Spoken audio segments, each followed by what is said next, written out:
Yes, we will be jumping in a few minutes, okay? Just wanted to let you know we were here. Thank you for spending your Saturday with us. Hey, y'all.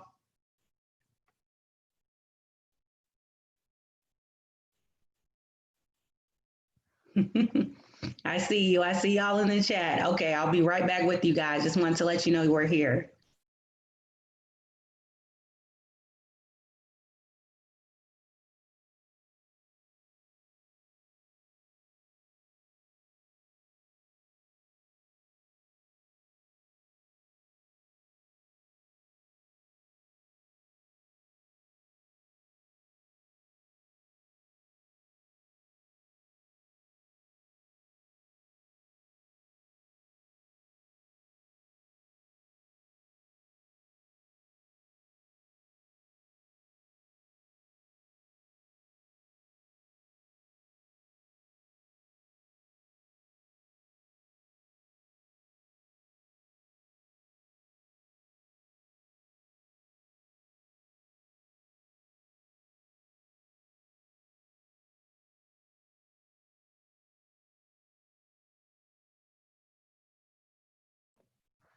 Hey, y'all. I see folks checking in the chat. What's up? What's up? Hey, y'all. Happy Saturday. Happy Saturday. How are you guys?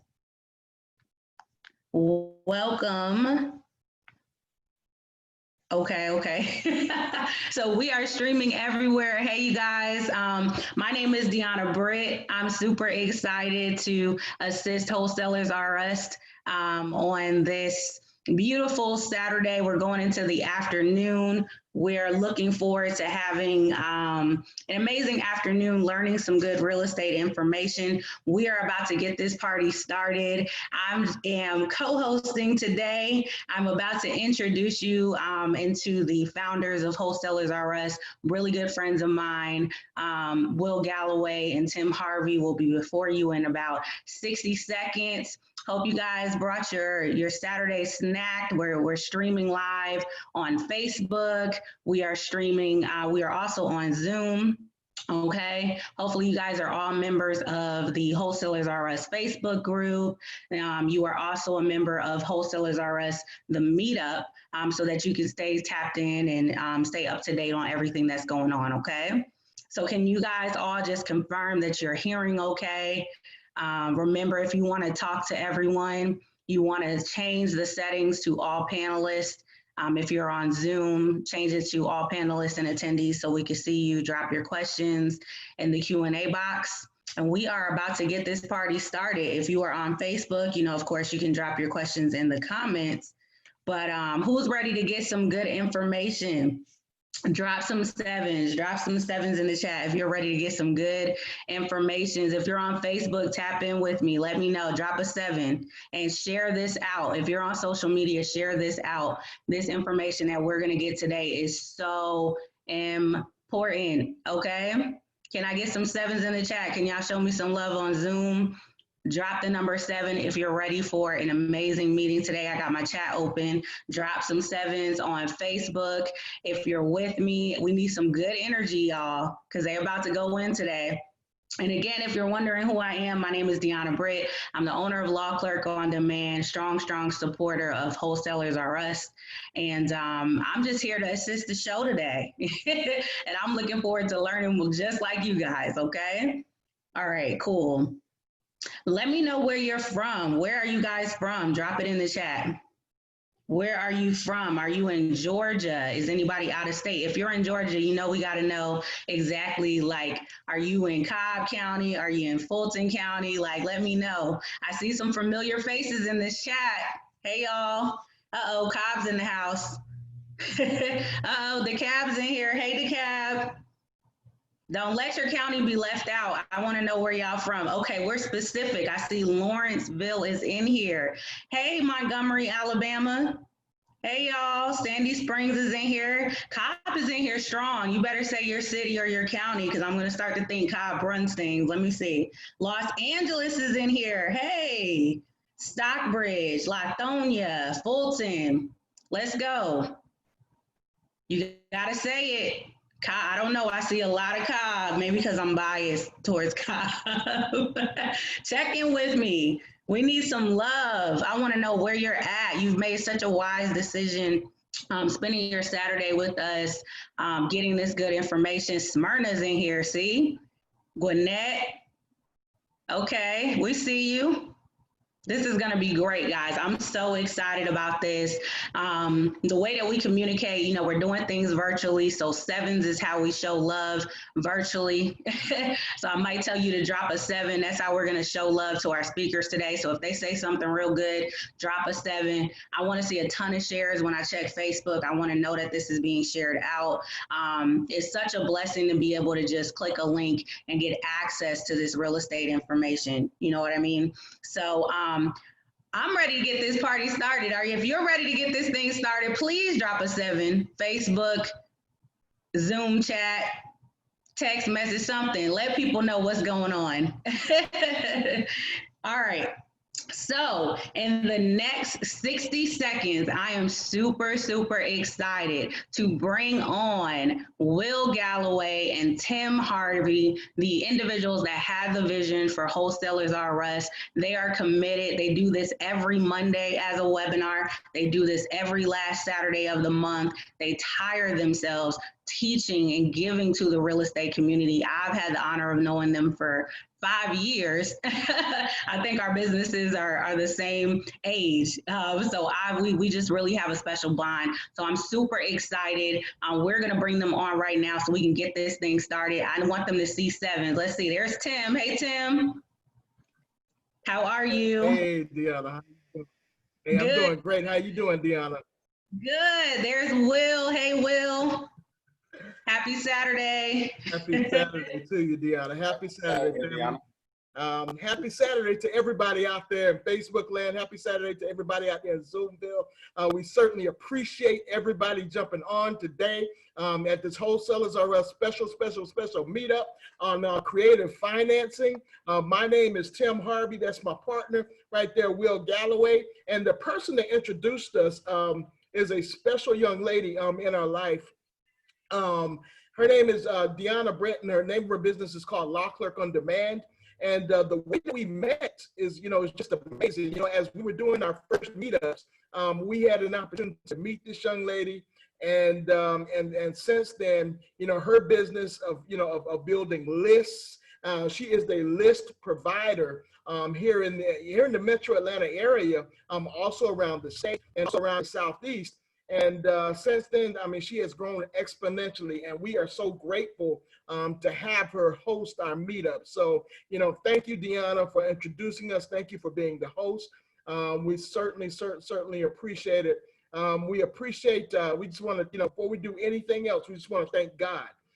We want to thank God for this opportunity. We want to thank God for the opportunity to even put on a meetup during this time, during these trying times, during a pandemic, during whatever's going on. We want to thank God for the ability to be able to communicate with everybody via this special device called Zoom. God has given us an opportunity to do this, and we are grateful for that. And just want to thank our back office staff.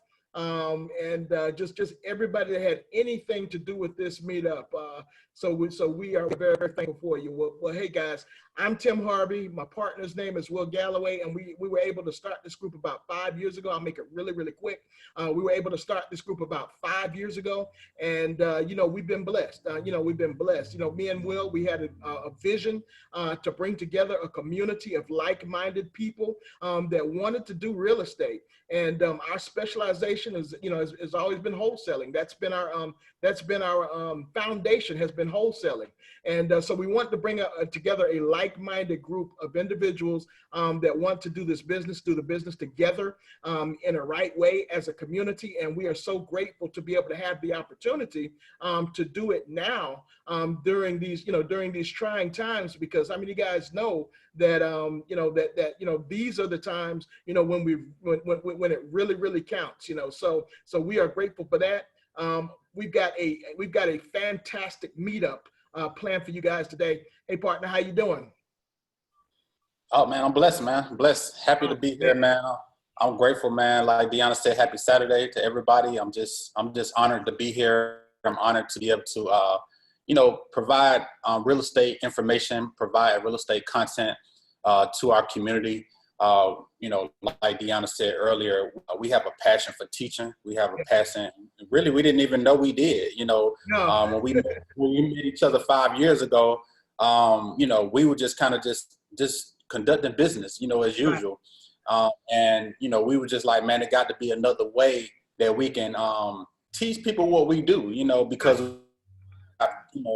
different backgrounds, but our backgrounds, we didn't know this, years ago. We didn't know nothing about real estate. Everything was a secret, Right. So when we figured out like there's a way that we can teach people what we know and we can spread the community and spread the love, we was like, hey man, this can be something, really dope. If everybody can kind of learn together, everybody do deals together, everybody kind of just form a brother, sisterhood together, and we just kind of just collectively just do business together.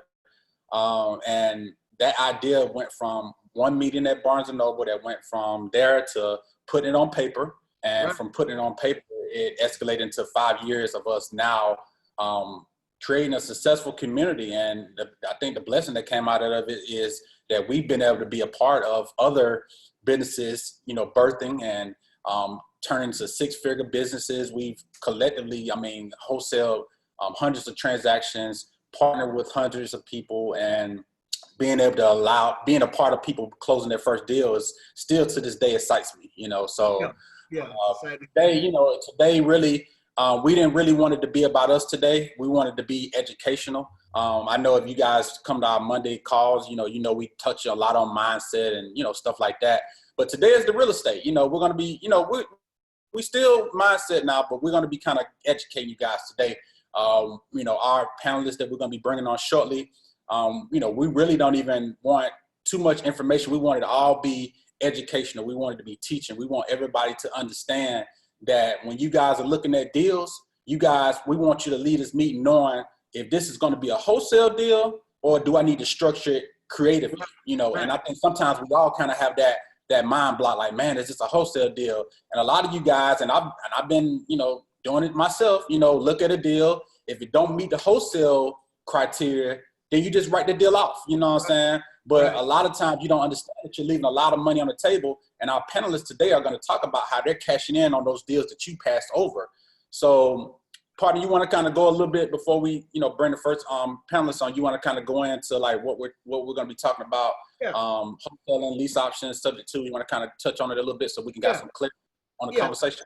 Yeah, let's talk about it. Hey, family, and guys, if you guys know what wholesaling is, just let us know in the chat box. If you don't know what wholesaling is, let us know in the chat box. Let us know on Facebook Live that you know what wholesaling is, and we'll just go ahead and describe what wholesaling, lease options, and subject to financing is. So we'll talk about those, and then we'll let our experts come on. Now, guys, we started Wholesalers R Us. Like I said, our foundation is actually wholesaling. So what's a wholesale deal? A wholesale deal is when you actually go to a homeowner, a person that owns a home, and ask them, do they want to sell their house? Now, with cash, for cash.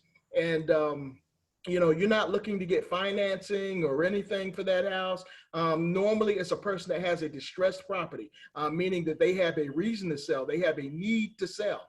And what we do is we approach those people that may have a need to sell. They need help. And we approach them, ask them, do they want to sell their house? They say yes. Normally, when they need to sell their house, they're willing to sell their house at a discounted rate. Meaning, we're like the pawn shop, or they're willing to sell their house at a discounted rate because they need the money. They need that. So we put a contract under the property. Let me give you an example. Putting a contract under the property for $50,000. Okay, as we put that contract on the property for $50,000 with that homeowner, we have somebody else in our community, and that's why it's important to build a community.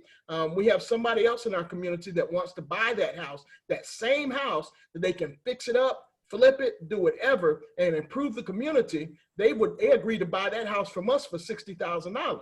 So we agreed with the homeowner to sell it for $50,000. And then we agreed with the person on the other side, the buyer, to buy it for $60,000. So the difference between that $50,000 and that $60,000 is $10,000. And that's called your spread or an arbitrage, or that's called your wholesaling fee, and or your assignment is what they like to call it. So within that, that's where we have created, we've been able to create a whole community of people that actually make their living doing this. That is a wholesale deal. That is what we traditionally do. That's what we've been talking about for 5 years here at Wholesalers Are Us. So what we found over time is that not every deal is a wholesale deal. Not every deal fits that criteria. Not every deal has what they call equity. So we have been leaving a lot of money on the table. So there are other kinds of ways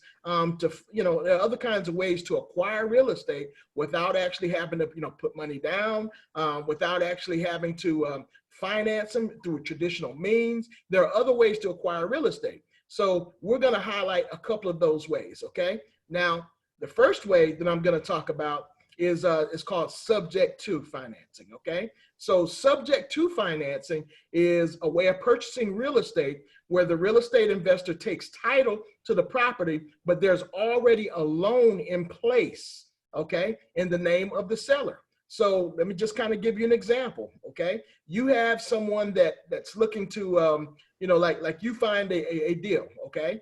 And it turns out that there may not be any equity in that deal per se when you look at it. Okay, so you're saying that, listen, I think I can take this property, I can buy this property from you subject to an existing mortgage, meaning that there is a mortgage on the property. Okay, so you tell them that you're ready to purchase that property. Now, what you can do with that is you can either sell your option, your subject to option, or you can actually keep it and rent it out. So there are different ways. You can wholesale that option just like you would a wholesale deal because somebody wants to buy a property without having to finance it, or you can actually keep it and rent it out. So there are several different ways. So that's subject to, and we're going to have our experts break it down here in a couple of minutes. The other thing that we're going to talk about is called, and it's another special form of financing, it's called lease option. Okay. And a lease option is a type of contract used in both residential and commercial real estate. In a lease option, an owner and a tenant agree that at the end of that specified term, that tenant has an opportunity to, or an option to actually buy the property. So with the lease option, then that person has a chance to buy that property at a specific time. Now, real estate investors like to do this because guess what? You can still control the property. In both places, in a subject to, you actually own the property. And in a lease option, you don't own the property, but you control the property. So you can do two things. And there are probably other things you can do, but you can either lease it out to someone else, okay? Or you can sell your lease option, to somebody else. You can wholesale that lease option to somebody else. So our experts today are going to cover both of these things. They're going to cover both of these things. They're going to cover, they're going to cover both of these things. And they're going to actually give us case studies as to some of the things that they have done to turn some of our wholesale deals or some of our deals that may not have been wholesale into either of these strategies. So guys, buckle up, get on the right. This is going to be a special day. So I'm excited about it. And partner, you got anything you want to add to that? Man, you summed it up, man. I think I'm ready to go ahead and start hearing. Okay. Man, look, I got my notebook. I'm ready. I know. I got mine too. But listen, guys, get ready. Take your notes because at the end of this, we're actually going to answer questions at the end. So guys, I'm excited. You want to go over that? You want to go over that real quick, partner? How we're going to be doing the questions? You want to go over that? Yeah. At the end, we're actually, so get your questions together, and maybe you can put them in a chat box. I'm not sure how Deanna wants us to do it. But maybe you can, Deanna. I'm here. Yeah. How how do we want to, how did we say we were going to address the Q&As? Yes. So the best way to ask a question is to utilize the Q&A box. So if you're new to Zoom, just hover over the bottom of the screen. The second option in says Q&A. Drop your question there. If you put it in the chat will start to move really fast, and we don't want to miss any questions, okay? So put them in there. If you're on Facebook, just, you can list them there, and we'll try to get to those as well. Just remember, we are live on Zoom, so, this is definitely a benefit of being a member of the Meetup. So, you could take a second before we get started right now. Make sure you're a member of the Meetup and the Facebook group so that you can be in here live and we can really see your questions. But Q&A box is going to be the best way to do it. Absolutely. And another thing, are we gonna just hold the questions for the end, because I think if we kind of answer questions as they're talking, we're gonna be interrupting their presentation. So if you have a question specifically, put it in the chat box, but I would prefer you to hold it toward the end, because what we want to do is when everybody has presented, we want to bring everybody back on, and then you can ask them individual questions to whoever you got a question for. And all the different speakers, they'll be able to answer them all at one time. So that way, we can get through the presentation and, save the questions for last. But we're gonna probably designate probably an hour or even more just on questions. So don't feel like we're gonna skip over your question. We're gonna get every question, because believe it or not, questions are important because you learn off questions. So we designated at least a little over an hour just for questions. So that's why we want to kind of get through the presentations, and then we'll tackle the questions toward the end. So that's it. Let's get it going. Let's get it. Yeah, let's get this party started. All right, y'all. So we've gone over the housekeeping. The way that we show love is the number 7. Okay, that's the number of completion, right? So we want to put that number 7 in there. We want positive energies, good vibes for every single speaker. We want them to know that we appreciate their time on a Saturday. All right. We know questions go in the Q&A box.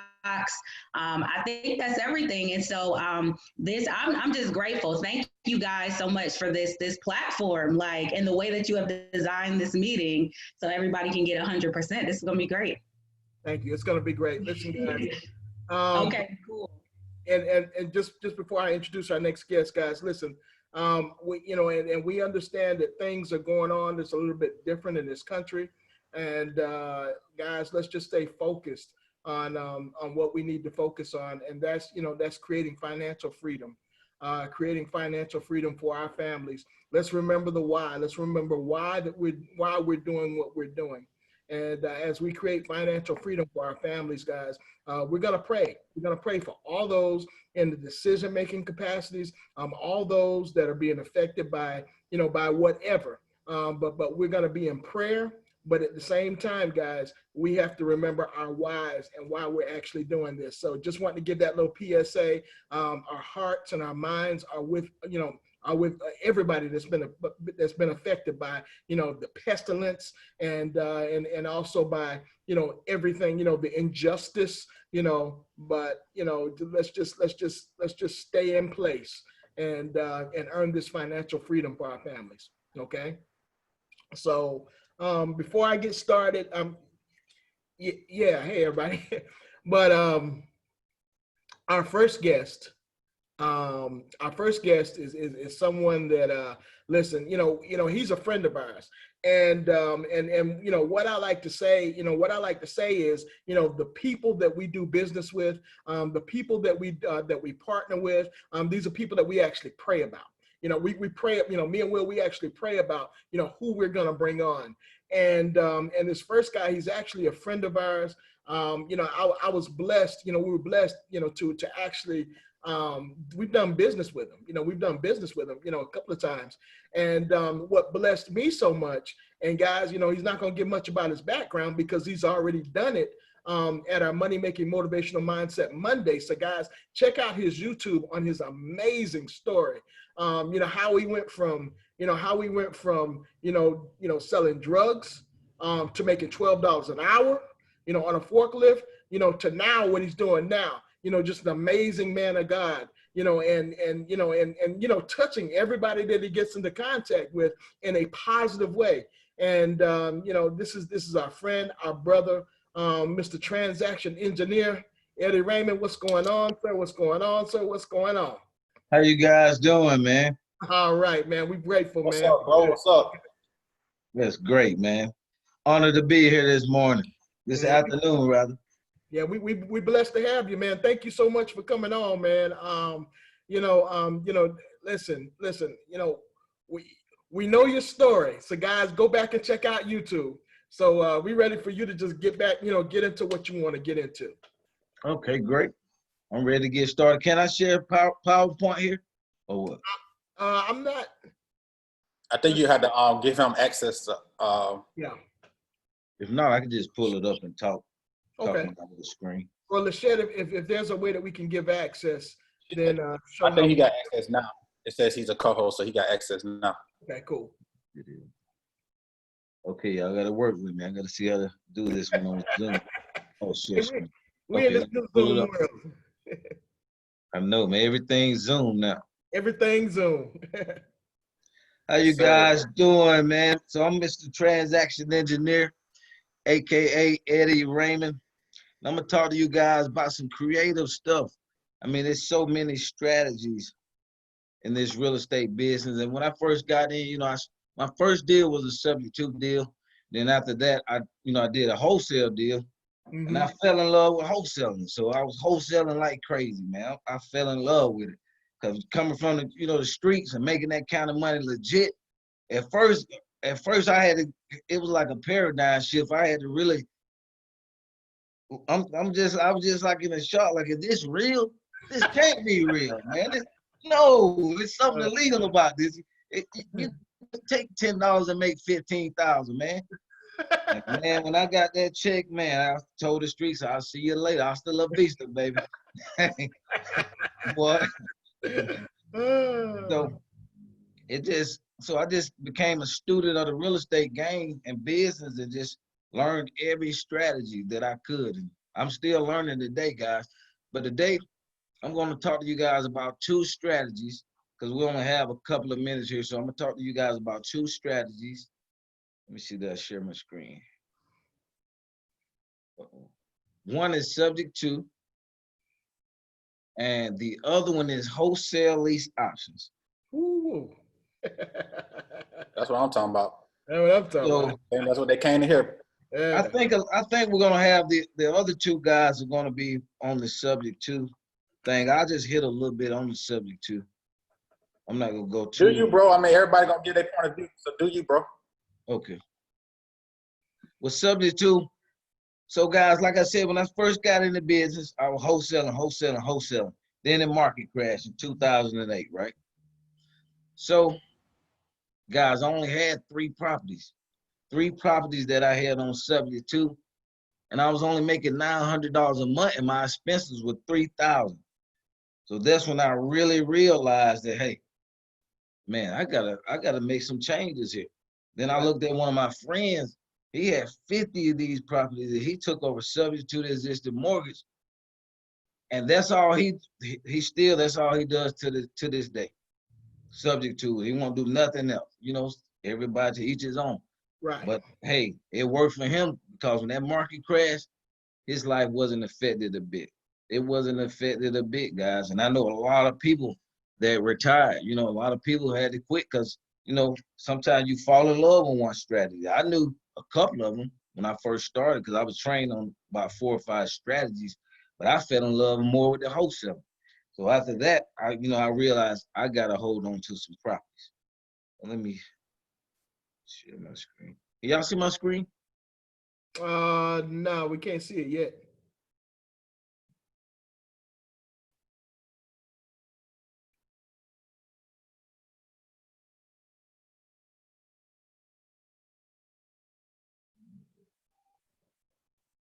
Can you see it now? It should be area, and I would say share my screen. There we go. There it is. Okay. Bam. Let's pull out the PowerPoint. That's what I'm talking about. Okay. So pretty houses, guys. We'll get a little bit about pretty houses, but today it's several strategies with the pretty houses. But today I'm going to talk to you guys about wholesaling pretty houses. It's just like wholesaling ugly houses, guys. But the only difference is your end buyer is not somebody who's going to fix up the house and rehab it. Your end buyer is somebody who has a little challenging credit, have high debt to income ratio, but they want a home and they have money to put down. So just a quick overview about me. Like I said before, Mr. Transaction Engineer, husband and father of 4, started in real estate back in 2004. My real estate company is America's Investment Specialist, and I've done over 1,000 deals in county. Still working, still loving the business today. So let's get into wholesaling pretty houses. There's 2 ways you can do.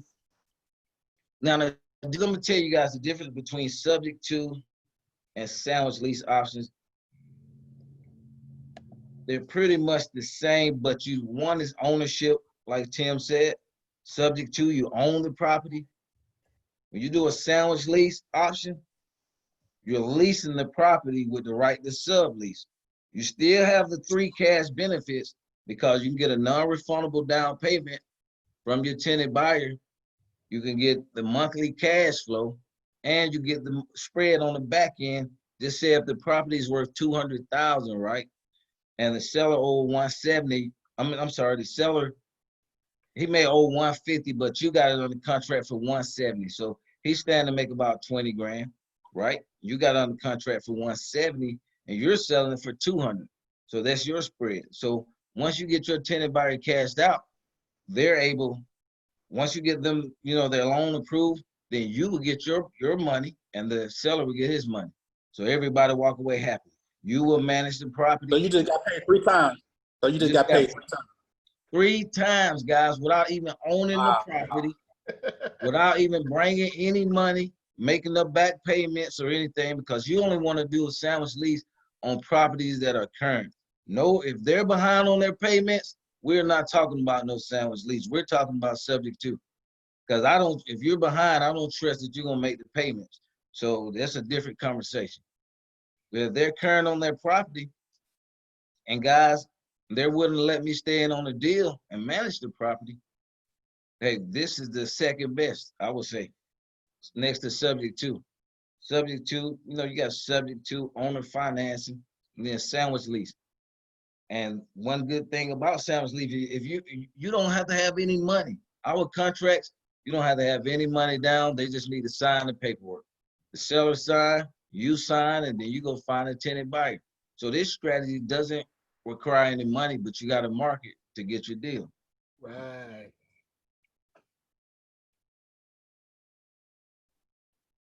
Let's go to the next slide, guys.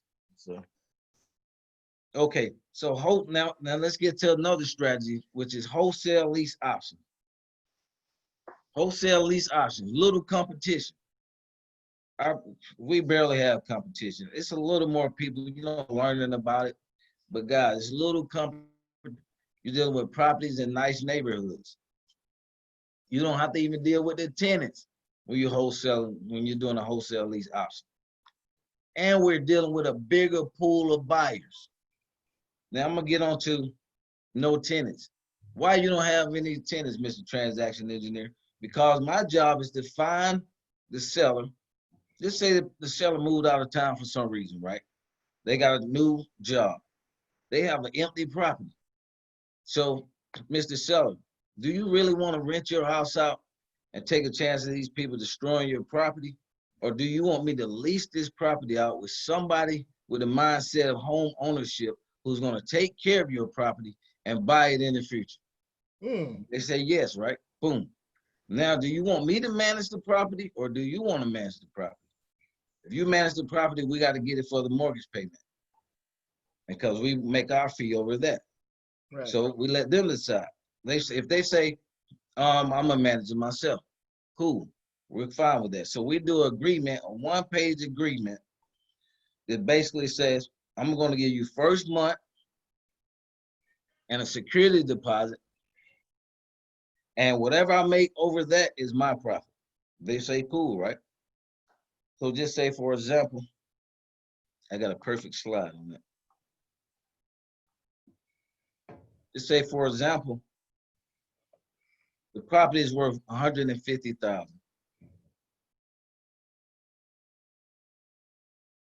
The payment is $1,100 a month, right? Security deposit is usually equal to the first month. So just say that's $2,200, guys. They just want first month and security deposit, just like they're renting the property. That's what they would get if they rent it out traditional way. You know, that's what they're going to get regardless. But now we're going to have a better qualified tenant buyer that's going to buy the property and really take care of it.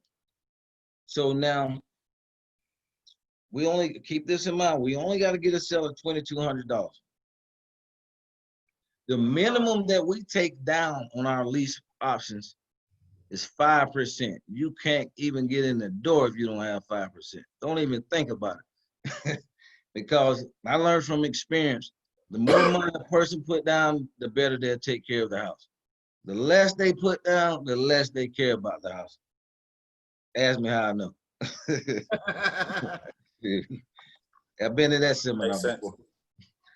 So the minimum down on this $150,000 house that we're looking for is $7,500. And you will be surprised, guys, how many people have money looking for this opportunity. You'll be very, very surprised. You said a non-refundable down payment. Non-refundable. And it's clearly disclosed at the beginning, before they even sign the paperwork. This money is non-refundable if you do not buy, if you do not purchase. They understand that, and we never have any problem, guys. I don't even think we had anybody challenging, because we make sure we close the end transaction with a real estate attorney.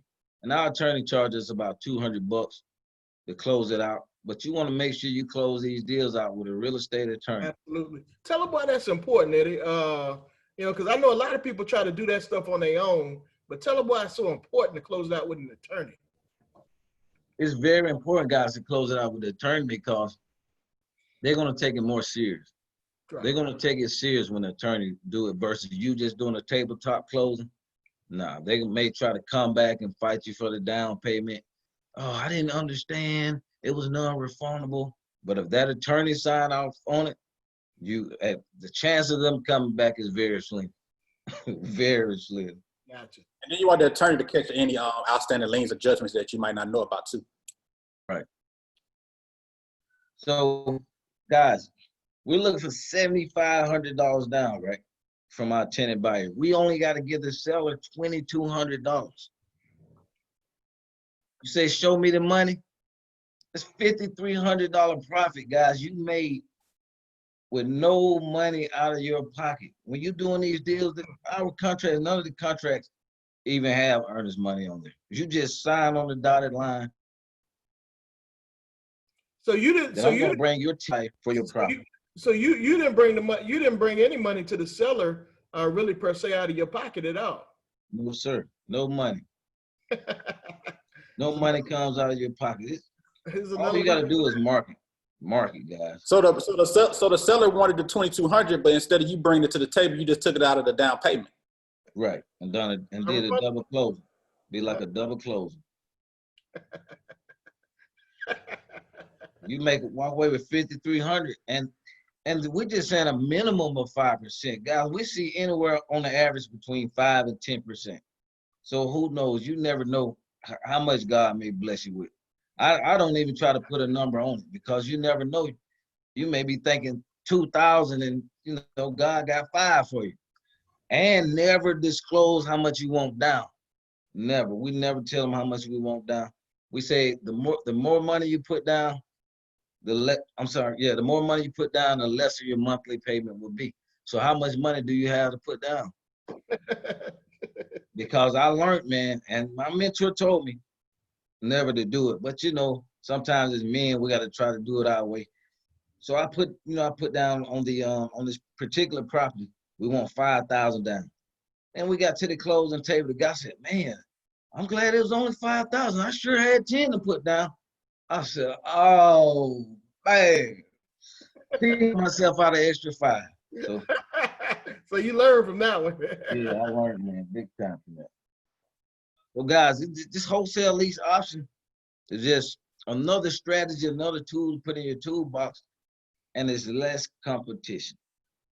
Very little competition. How do we find these leads?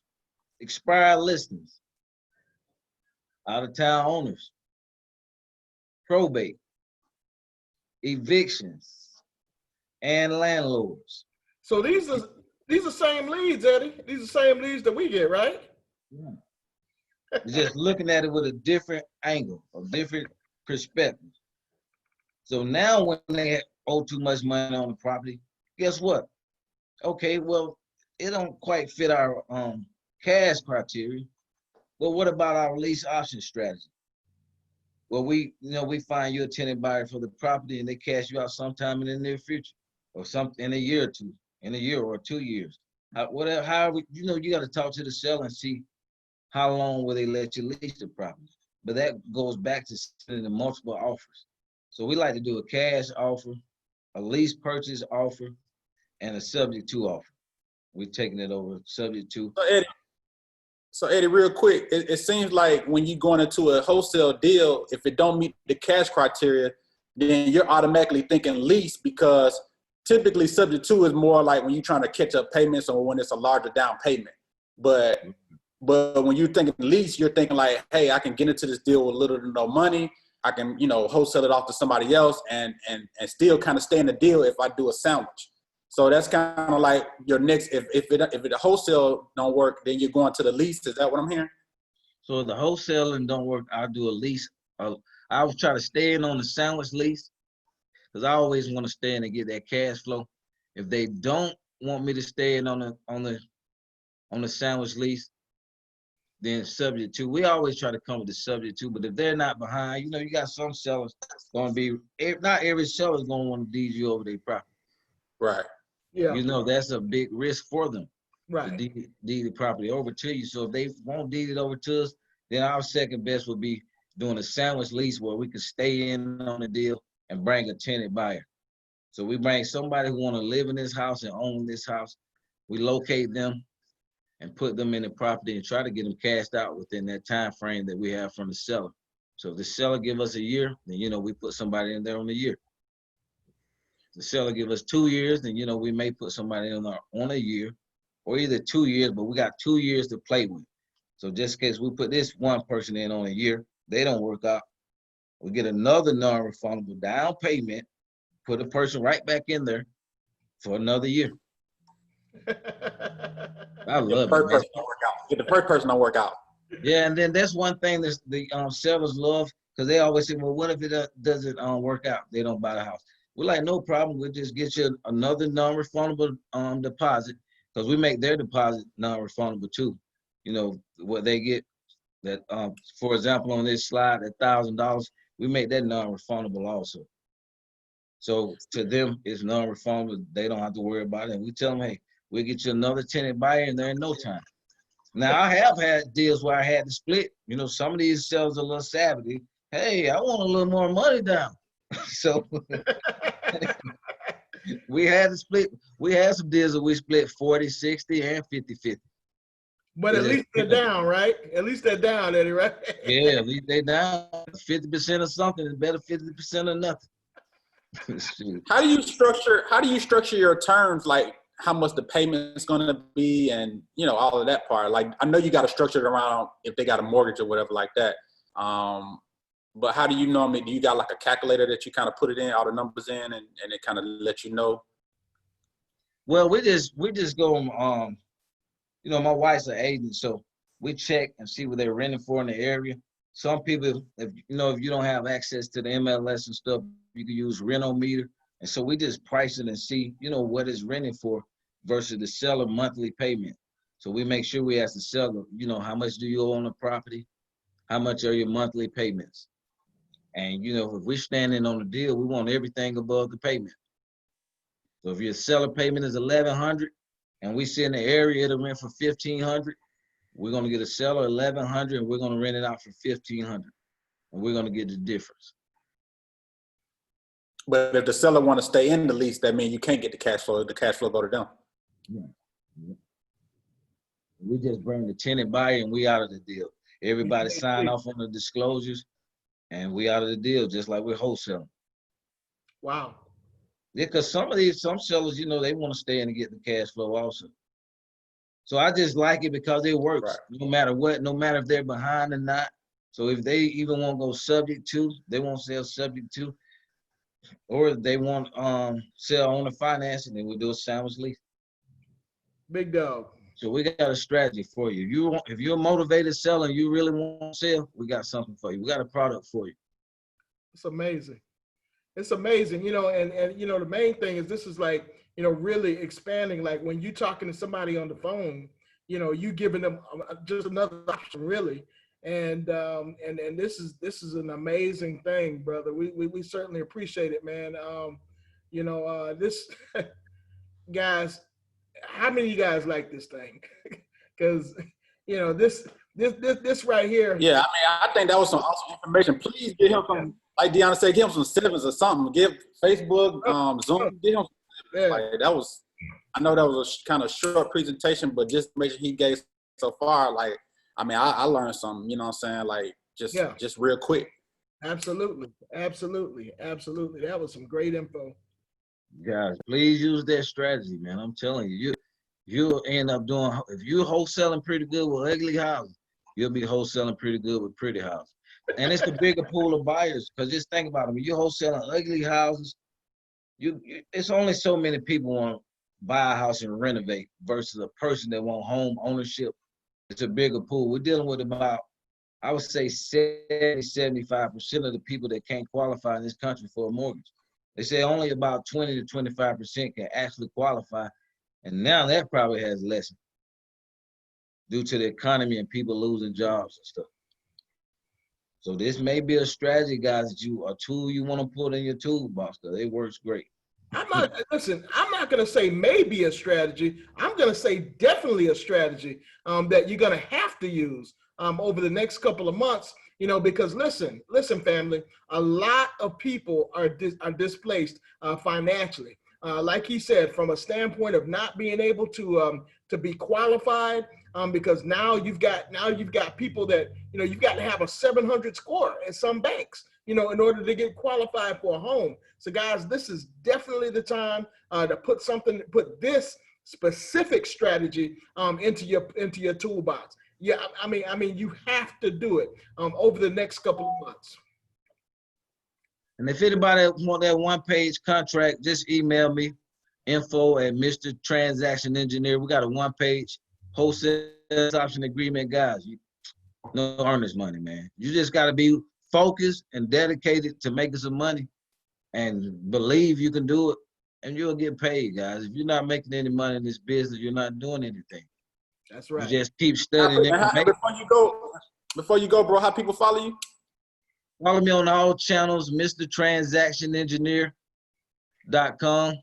I mean, this is my website, MrTransactionEngineer.com. And on YouTube, Mr. Transaction Engineer, Facebook, and Instagram. Make sure you hold on to the end, man, because we're going to bring you back on with everybody, man. We definitely got some questions that people want to ask you. So make sure you hold on to the end, bro. You got them, too. They got them. They got a lot of questions for you. So make sure you hold on. Thank you, guys. All right. Appreciate it, bro. Just like that. What you think, Deanna? I thought that was amazing. I don't know about y'all, but I was taking notes over here. Yeah, I thought about you because I was like, when people think about the list, like you already have the list that you can be basically purchasing to go ahead and attack some of these same type of deals. Absolutely. So I was thinking about you. I was like, man, they need to, you know, go to Law Clerk on Demand, and they need to be getting them a list. You know what I'm saying? Because you know, you got different variety of lists that they can purchase to where you know they may find one of these type of deals. Some people need looking for these type of deals to live in, you know, so I mean, it's different ways you can do it. You can rent them out, you can wholesale them, you can live in them. Like if you can't afford, if you can't get financing on your own, you may be able to get into something a little bit of nothing and get your own house, you know. So it's so many different ways, man. Like it's great. Yes, I think there were so many themes that came out. Like we talked about controlling a property. Like I know that was like a big epiphany for me, like understanding this is about getting control of properties. It doesn't necessarily mean you have a mortgage on it or you're doing traditional financing, as long as you have the property under your control, you legally own it, and you're allowing other people to rent it out, or you're doing the lease option thing, that's really an epiphany, like for investors, because they're like, oh, I'm just waiting on financing. And so that's why this is so amazing, because it's like, oh, I have no more excuses. I can go get a property today. I just need to do some marketing, right? So I was blown away, but I'm always blown away when Ed teaches, every time. Yeah, and the thing about Eddie, and we're about to move to our next guy, but the thing about Eddie, as he does it in such a cool way, like he does. He speaks in abundance. Like, he's always like cash flow, with his shades on. If y'all follow him on social media, he's cool.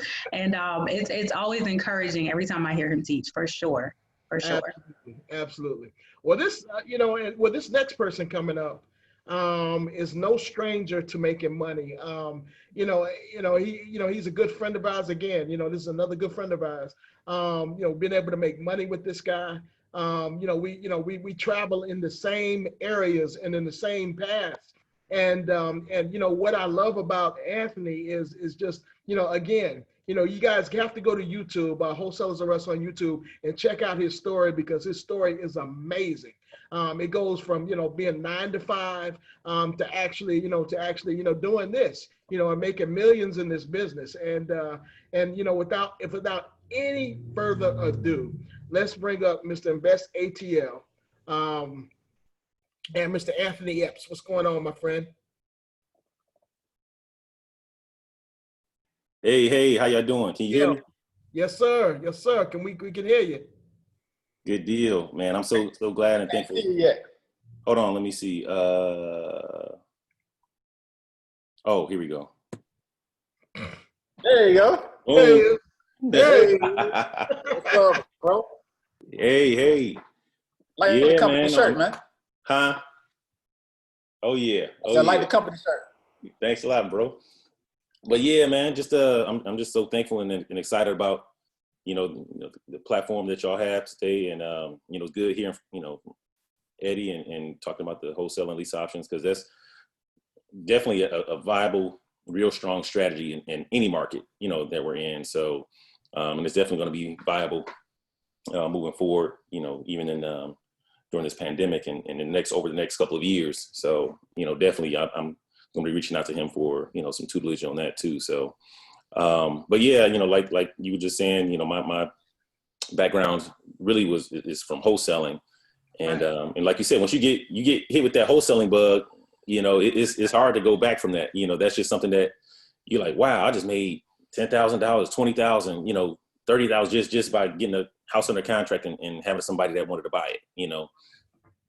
So been wholesaling in the business for the last 11 years now, going on 11 years. So definitely had some ups and downs and along the pathway, but it's just the rewards are far greater than the losses.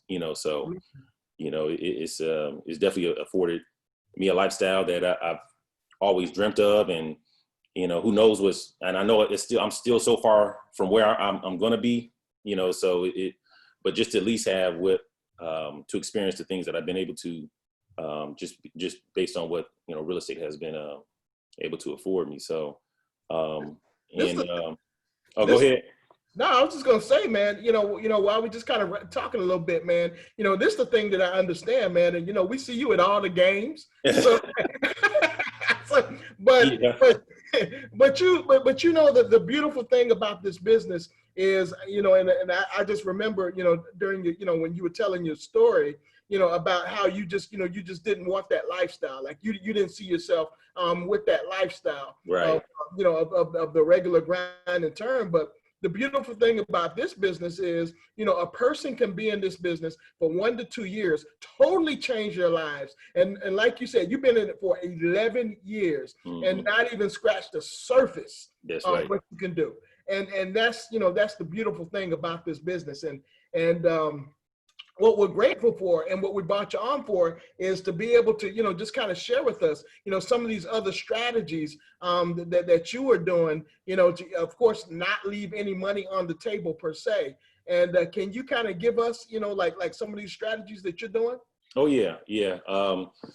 Like for instance, when I first started, you know, wholesaling, like I was actually just wholesaling just came to be by accident. I actually was listening to a short sale webinar, and you know how the lady was talking about, you know, how you can get into, you know, negotiating a short sale, you know, and flipping it to an investor, you know, and so I took that as, okay, well, I don't need any money out of pocket, you know, as long as I can negotiate, you know, because back at that time, you know, you're talking about 09, 10, yeah, 11, you know, that's pretty much was short sale city at that point, you know. That book was heavy. Yeah, exactly. And so I just, you know, wanted to educate myself on the best way to put a short sale package together, you know, make my offer, and, you know, and basically get the bank to agree to a certain price. And then from there, I would take it to my investor list and basically just do I had to do it a little bit. You have to, you know, with short sales, you can't just flip it. You know, you can't just wholesale because, you know, the bank is getting the payoff and they're not going to allow you to, you know, close on it and then just, or even do an assignment of contract on that. Right. So what I ended up doing was basically kind of like a quasi assignment. But I would basically negotiate the deal. Then I would basically put my buyer on title as a buyer. Absolutely. And then I would then have a assignment and cancellation of contract agreement between me and the buyer. And that's how I would, you know, capitalize on my profit on that deal. So let's flip this back. Let's go ahead and flip this back since we're getting into short sales. You know, listen. So a short sale is basically this. You know, and let's just go ahead and break it down. Yeah, go ahead. Yeah.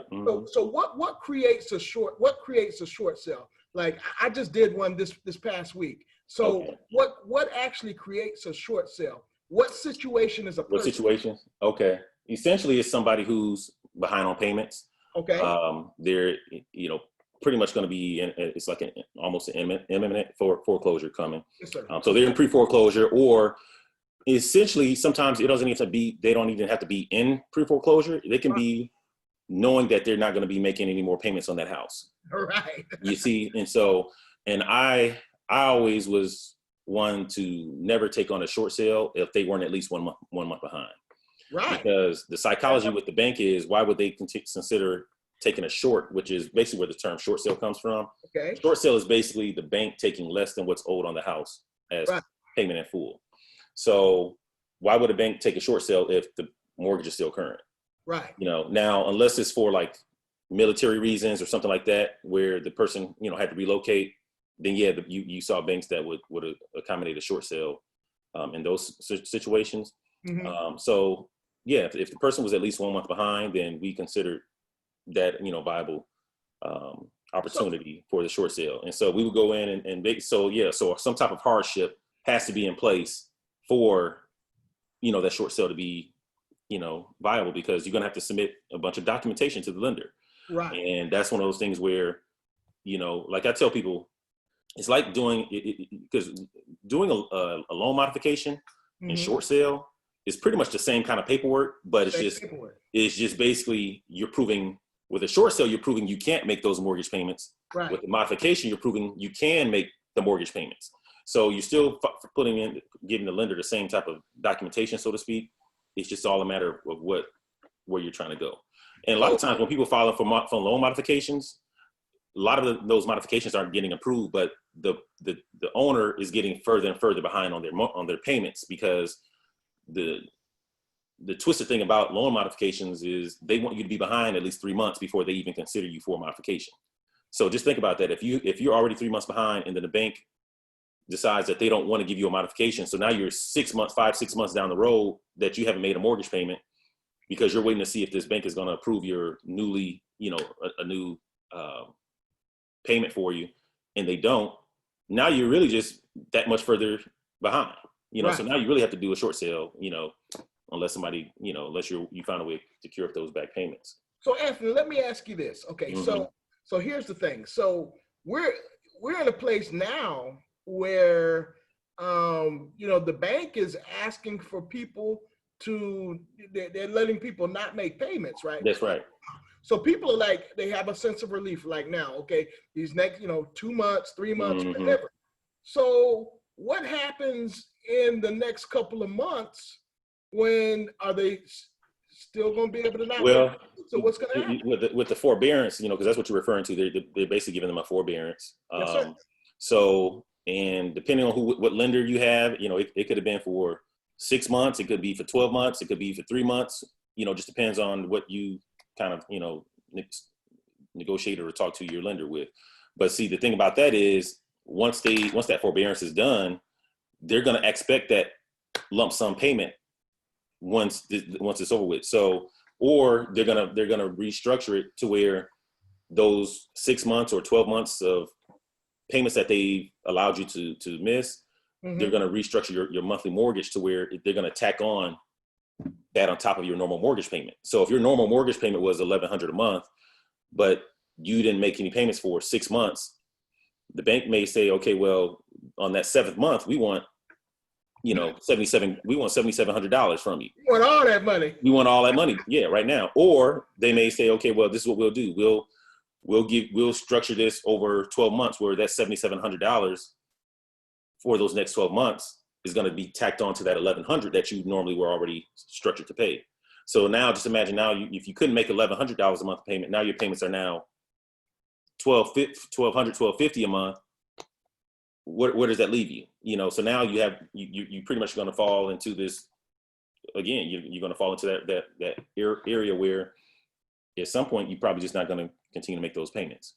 So it's important, and I know this. It's important to have them to explain all this to your prospect. It's important to explain it to them because maybe they're thinking that they will be able to afford a payment down the line. But this is one way that if you explain it to them, say, hey, this may happen down the way. The bank's going to still want this money at the end. Do you feel like you're going to be in position at the end to get this to carry it on? Yeah, to carry it on. And if you don't feel like you're in position to carry it on, and if you don't feel like you're going to be in position to carry it on, then let's go ahead and do a short sale now, or you may want to wait to the end, correct? That's right. Or because if you're going to look to, buy that property utilizing a subject to, it's better to do that subject to more sooner than later because, you're talking, because if they're already a month or two behind, right. Okay, you can, bring in $2,200 or $2,500 to the table, right? Just to get the loan back current. Is not as bad as trying to bring $15,000 or $20,000 to the table, right. Especially when somebody doesn't really have that much equity in the house already. So what you're talking about is actually catching up a mortgage, right? So in these cases, sometimes you need a partner because sometimes, we know what it's like. Sometimes you don't have the money, right? That's right. Maybe you get a partner, to help you, and then you charge that partner a fee and let them take it over or something like that. And we're just talking, we're doing straight talk because a lot of our partners, may or may not have cash, to cover whatever the mortgage is. But if you do that, be like, hey, I know somebody, that wants to do this, and I'll charge them a fee or whatever. Then everybody can make money. So everybody's happy. The homeowner's happy. You're happy. And then your partner's happy because they get a chance to take over a mortgage, right? That's right. Oh yeah. And the subject to method, is something I've been utilizing. I wish I would have been doing it even longer than what I have. But it's only been, really just a couple of years since I've really been employing that strategy. And my first one I did, I want to say it was probably 4 years ago. I think I did that first one. And the seller, she had to beg me to do it because I was just trying to run away from her because I was just like, I just didn't know how to structure it. But she just kept bugging me about her property that she, because I guess nobody else wanted to pay because she didn't have an equity to pay for someone to come in and do a cash sale on it. Right. Because at that time, I think she owed right around 80 something grand on the house, but at retail was like 140. Oh, wow. But but it needed, if you were to get it to that 140 price point, you needed a good 30% probably 40 grand just to get it there. So That's right. So it didn't have the equity for somebody to just really come and give her a cash deal. So I went ahead and put under contract, and I just assigned it to one of my investors. And, I think for like $3,500. And so the advantage, he still got the house to this day. He still, but now that house is probably worth, I think, because this was in Decatur, over in that Peachcrest Elementary School district. Oh yeah, that's a good area. Yeah, so it's a good area. So I think those Airbnbs over there are probably mid 200s right now. Mm-hmm. Okay, yep, yeah. So, that was a good deal long term for him. That's right. And I think the mortgage was like maybe almost $800 a month. So wow, you easily rent. He was definitely going to make his money even at that time, just cash flowing on it. Because I think the rents were probably maybe around $1,100-1,200 a month even then. So what was your fee for that? I only made $3,500. Okay, so you made $3,500. Yeah. But you could have made more. Yeah, I sure could have. Oh, I definitely could have. Yeah, that's right. And I'll get into a couple of different scenarios since then that shows you, because what I've done is I've taken the subject to, and I look at, okay, well, is this something that I want to hold internally, or because of cash flow, do I say, okay, well, let me just go ahead and assign this or wholesale this subject to deal to one of my investor buyers? And so I've done certainly quite a few of those over the last 2 years. I had 2 of them that was kind of right back to back at the beginning of last year. Well, actually, let me go to the one in 2018. I bought one in 2018 in Lithonia. And the seller, they were buying another house.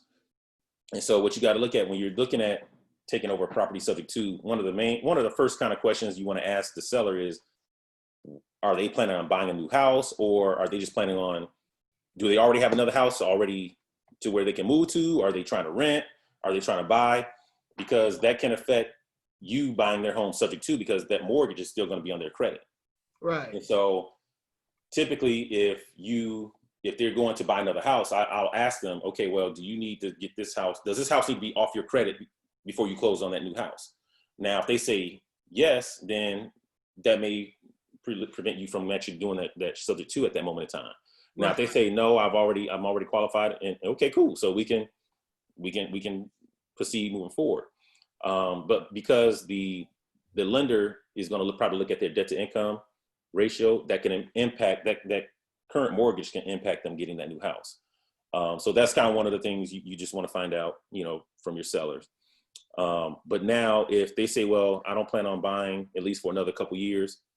Okay, cool. So then what you can do is, because over the term of that next year or two, if they come back and say, hey, I'm trying to buy a house, but this is still showing up on my credit, then a good lender will be able to look at that and realize that they're not responsible for those payments and not count that towards their DTI, which is debt to income ratio. And even still, you can provide and if they still want some type of proof, they can submit the closing settlement statement when they sold the property. So it shows that, okay, they actually did sell the property. And you can also show like 12 months of past due statement or monthly payments of you making those payments that the seller didn't make. So it proves that they're not making those monthly payments. Right. So right. It helps them from that standpoint of getting qualified if that's the case down the line. But yeah, so I bought the one in Lithonia, and my intention was to basically just rent it out. It was a 3-bed, 2.5 bath house, decent condition. And the payments were, I think the payments were right at, a little over $1,100 a month. Now the property would have rented maybe $1,350, somewhere around there. So it wasn't that much spread. So my intention was just to either rent it or just sell it, sell it on owner financing. I did neither. So what I ended up eventually doing was I put a little bit of money into it, like just changing carpet and doing some paint. And I just actually ended up selling it. I actually just sold it a few months ago, and made a profit on it. So that one worked out. Yeah. Mm-hmm. And then, but then there were 2 more. I had 2 that came kind of right back to back at the beginning of last year in 2019. And this was kind of like new for me because these were new construction houses. One was the seller, but in both scenarios, and this is kind of where your antennas go up when you understand your seller and what is their true motivation. Both of these sellers had to relocate, so it wasn't a situation, and the houses didn't have hardly any equity in it because they had just recently bought them. So that's a recipe for subject to right there. If it's little equity and the seller has to relocate, or there's some other issues that preclude them from trying to go the retail route, then more than likely I'm coming in with a subject to offer on that property. Say that one more time. Say that one more time, Anthony, so the people.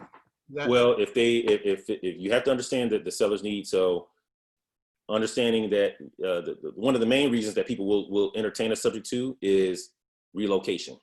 Okay. And the house doesn't have as much equity in it for them to list it retail, because just think about it. If a house is worth $300,000 and the seller owes $285, $290, even $280. Just think if they sold it retail, they're coming out of pocket at the closing table, because by the time they pay 6% commission, by the time there's some other concessions that the buyer wants, they're coming out of pocket at the closing table. And most times people don't want to do that, or don't have the capital to do that. So, but they also have a time constraint. The time constraint is, I got to get to Texas for this new job. I got to start in 30 days, or I'm moving. And in their mind, they're just so already, their mental is already gone. Right. They just need to get out this house and move on to the next place. So, and then they don't want to be a landlord, because people just have horror stories about being an out-of-state landlord. So they don't want to be a landlord, so, but when I'm talking to these sellers, I'm making sure I'm addressing each of those, because I want them to really tell me that they want me to buy their house, and this is the best way for them to buy it. And so we did one in Dallas, Georgia, a beautiful house. I mean, they had just only been in a house maybe almost a year. And the payments were, the house, they bought it for like they bought the house for maybe like $330, I want to say. And so it didn't have any equity in it. So the payments were maybe like $2,300 a month, but the house is just brand spanking new. So I immediately thought, okay, well, I may not necessarily want to hold on to it. Now I was thinking about it, because I'm always looking at these, if I get a subject to that's a real good opportunity, it could be something that I move into, right. And that's another thing people don't realize too, that, you can buy a house subject to and make it your own personal residence if you find the right opportunity that you want. Right. But with this one being a little bit further out than I really wanted to drive, I ended up, just wholesaling the deal to an investor, and we made a $30,000 assignment fee on that deal on a property that had no equity. 30,000 on a property that didn't have no equity. So was that buyer going to live in it? It looks like they're going to live in it, putting that type of down. Honestly, no. They were an investor, and I think their thing was they were just going to hold it as a rental, because the thing about it too, with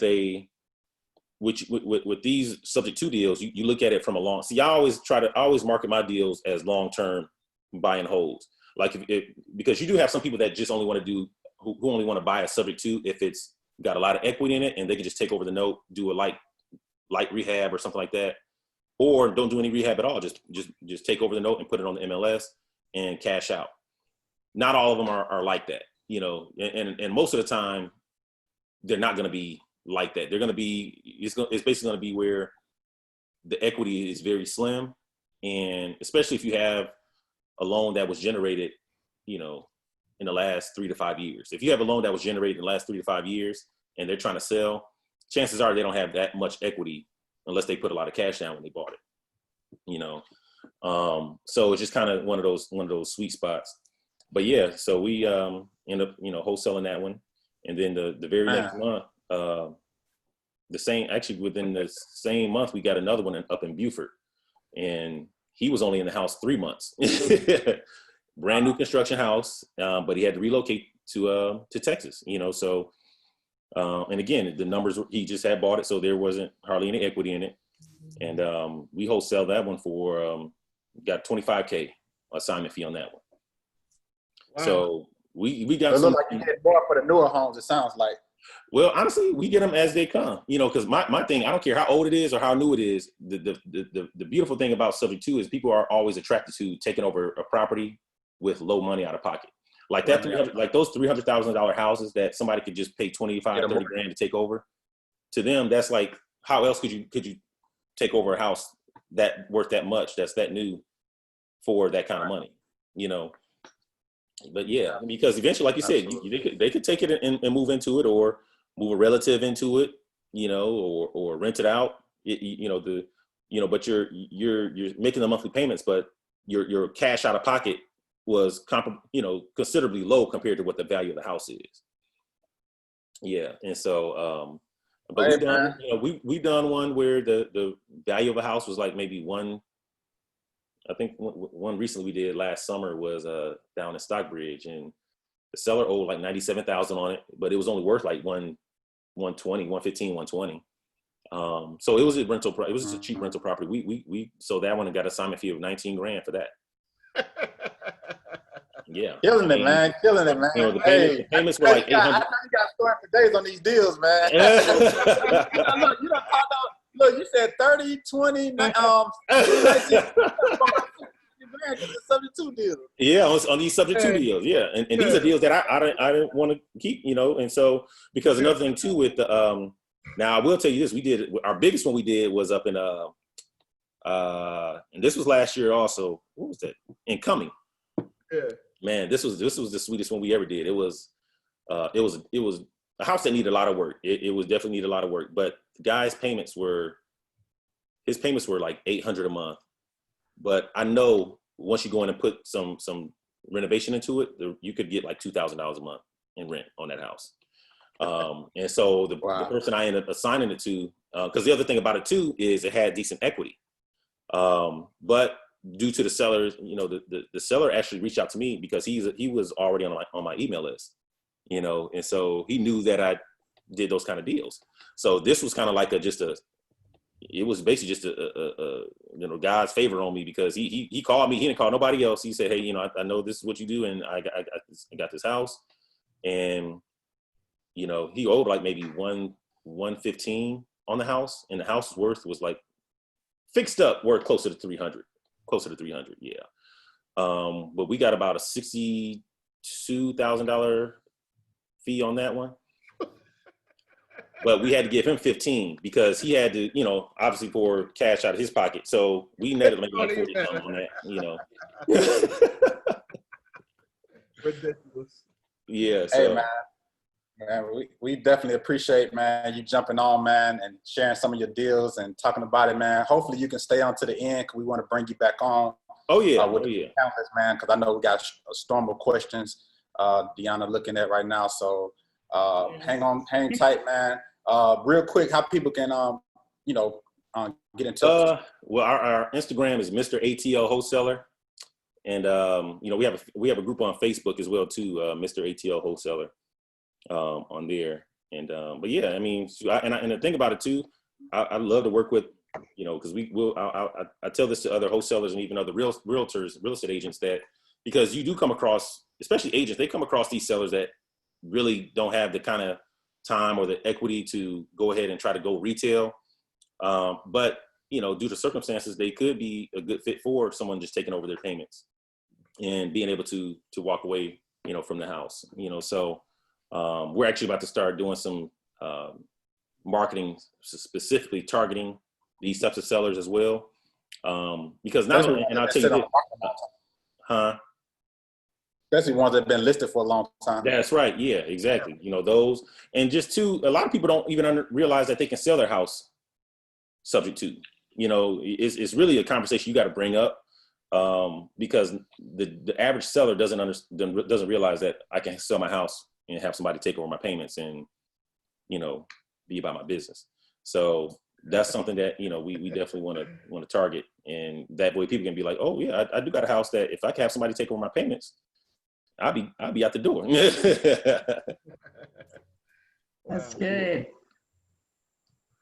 That's good. Can we elaborate on that during the Q&A, Mr. Epps? Hey, first of all, happy Yeah, how you Saturday. doing, Deanna? Yeah, we could definitely do that.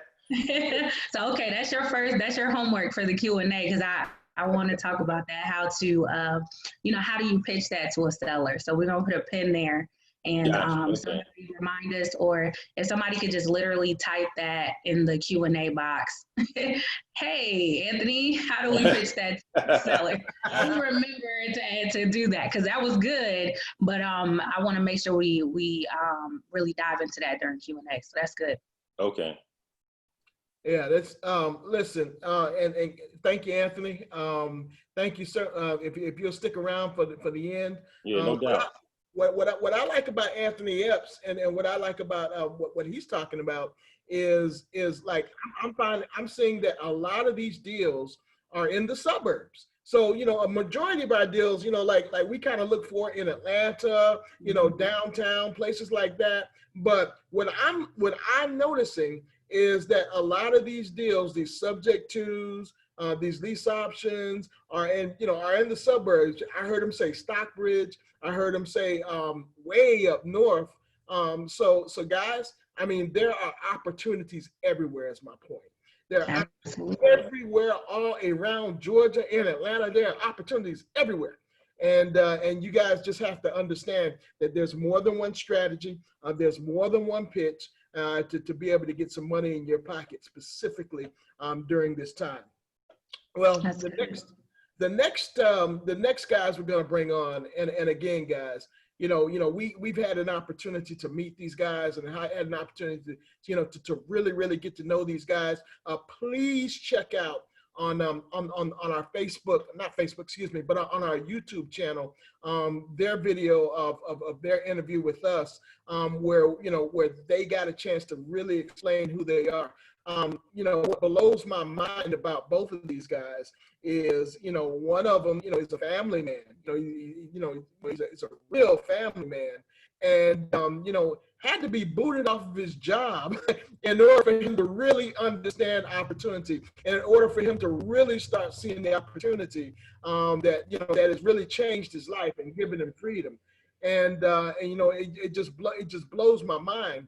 But now here he is, he's free and he's doing the things that he loves doing. So that's Justin Shipp. So the other gentleman, and these guys are partners, and this is what I love about this. The other gentleman, I think he's 21 years old. 21 years old, and just did his first deal last year. But I mean, his vision is so wild. His vision is so big that, I mean, listen, I'm inspired every time I'm around him. He decided not to go to college and decided to, he worked a couple of jobs until he was able to fulfill his vision. And here he is now. I mean, he's blowing and going. Him and Justin have put together a dream team, and that's Jacques Pierre. So Justin and Jacques, listen, guys, we are so excited to be able to hear. We talked about we're going to be able to get some strategies going, and we're excited to hear some of these strategies that you guys are putting together. How are you guys doing today? What's going on, man? What's going on, my brother? What's going on, man? How y'all doing? All right, we good. We excited, guys. Happy Saturday, fellas. Sorry for jumping on here a little late. I've been running errands all morning, but right now I'm heading to the lake to do some work on my dock and boat for a minute. But I got about 30 minutes. I'm gonna get on here and talk to y'all for a minute, and then I'm sure Jacques has a lot of stuff to say too. But man, I'm excited to be on here. I'm glad that you guys invited us to be on here. Hey, Justin, you couldn't do that when you were working your job that you got kicked off of. I couldn't even afford it. Yeah, before it was really tough, man. I wasn't making enough money to do anything. Right. You could barely blink. You could barely breathe. So it's an honor to be able to do this business. But it's also an honor to be able to teach this business, which what you guys are doing.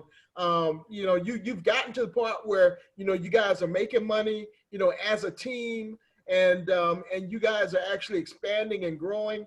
And I know it's an honor to be able to teach, where you've got your freedom from. So. That's right, it is, and I appreciate you inviting us on. Like I said before, it's an honor to be on here. So John, if you guys can kind of go into, and we've already got your story. So if you got, look, partners, if you guys want to hear these guys' stories, go to our YouTube channel. Go to Wholesalers Are Us YouTube channel. I mean, these guys have amazing stories that will really, really, really inspire you.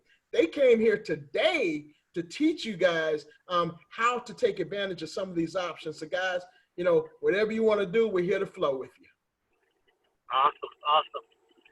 Well, Jack, you wanna start this off, or you want me to? I got it. All right. Okay. So just really want to touch on, just like give a round of applause for Mr. Transaction Engineer and Mr. Investor Atlanta as well. So I know these guys have been in business way, way, way longer than I have. And then, but at the same time, I do want to talk go a little bit more in depth on the subject to side of things. And I kind of want to bring up more just how we use it in our business, and just the ethics that we apply to it as well too. I'm really, really big on talking about that with people when it comes to subject to, because granted, people are entrusting us to make their mortgage payments on their behalf, right? That's their livelihood, that's their credit, that's everything. The average homeowner sells their house once or twice in a lifetime, right? So that right there is a sign of this big trust in you as an investor, right? And so also just going back to, especially when you're wholesaling these subject twos, be very careful on who vet your buyers, vet who you're assigning that contract to when it comes to your subject twos. What we do with our subject twos is that we set it up with an escrow company. And we have it worded to where if a buyer misses a payment, within 30 days we get back title. And the escrow company will notify us as well too. They handle the servicing as well too. It's like $15. Some of the escrow companies are $15, $20 a month that they'll charge just off of that monthly payment. So hold on. So you're saying to vet the buyers because you're responsible for somebody's mortgage, right? Yes. Okay, right. Yeah. Wow. Okay. Yeah, so, Hey, what I was going to say is, John, do you want to go into like just the basics of subject to first, and then we'll kind of dive into more of like the in-depth stuff, because some people don't even know what subject to is right now. Right. Yeah, we could go into the basics. It's just because Mr. Eddie and Mr. Investor Atlanta they went in depth into him as well too. They all talked about the basics as well. But okay, cool. Beat it into our head though. Beat it into our head. All right, we want to hear your version too. Right, my version is subject to, right? So, yes, sir. Like I said, so pretty much like we all know that we're taking over somebody's mortgage payments, right? We're taking over the warranty deed and leaving the security deed with the loan and liens in place as well too. We're taking it subject to existing loans and liens as well. If you want, you could take a house subject to HOA lien, right? Typically, you want to pay it off because they just got more money to it. But you can take a house subject to, right, to a lien that's on the property. And so a lot of case studies as far as like when we use it is just for more so on, I mean, I did it before, and I also want to correct myself as well too. I made a mistake when I told you guys, I didn't do my first deal last year, it's 2018. So it was, 2018. I made I misspoke. But then also, so a case study of where my first subject to deal was a flip that I did. And I learned a lot just right there as well too, because I had taken it over subject to and I placed it in a land trust. Just because there's another thing with subject to that I didn't hear touched on is that we need to touch on the fact that there's a due on sale clause that a lot of typically every mortgage has as well too, right? I think it's back in the 80s when a lot of loans were assumable back in the 80s. Right. And pretty much what was going on is that people were transferring their loans to so-and-so, and the banks were getting caught up because they having so-and-so on whatever title for whoever's house, and they didn't approve them for a loan, and now they're not making payments. And it was very widespread back then, but now banks had issue a clause with their mortgages now that typically they have a due on sale clause, meaning that upon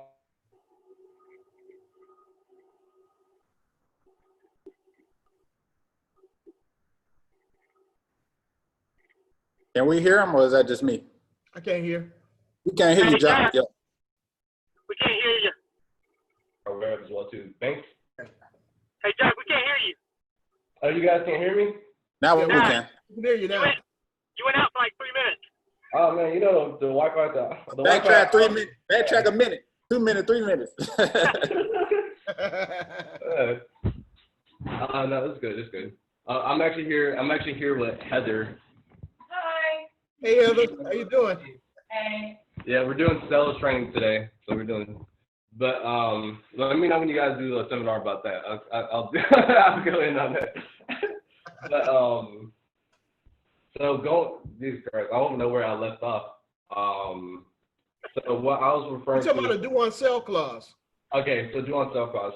So referring back to the due on sale clause, what was I about to say?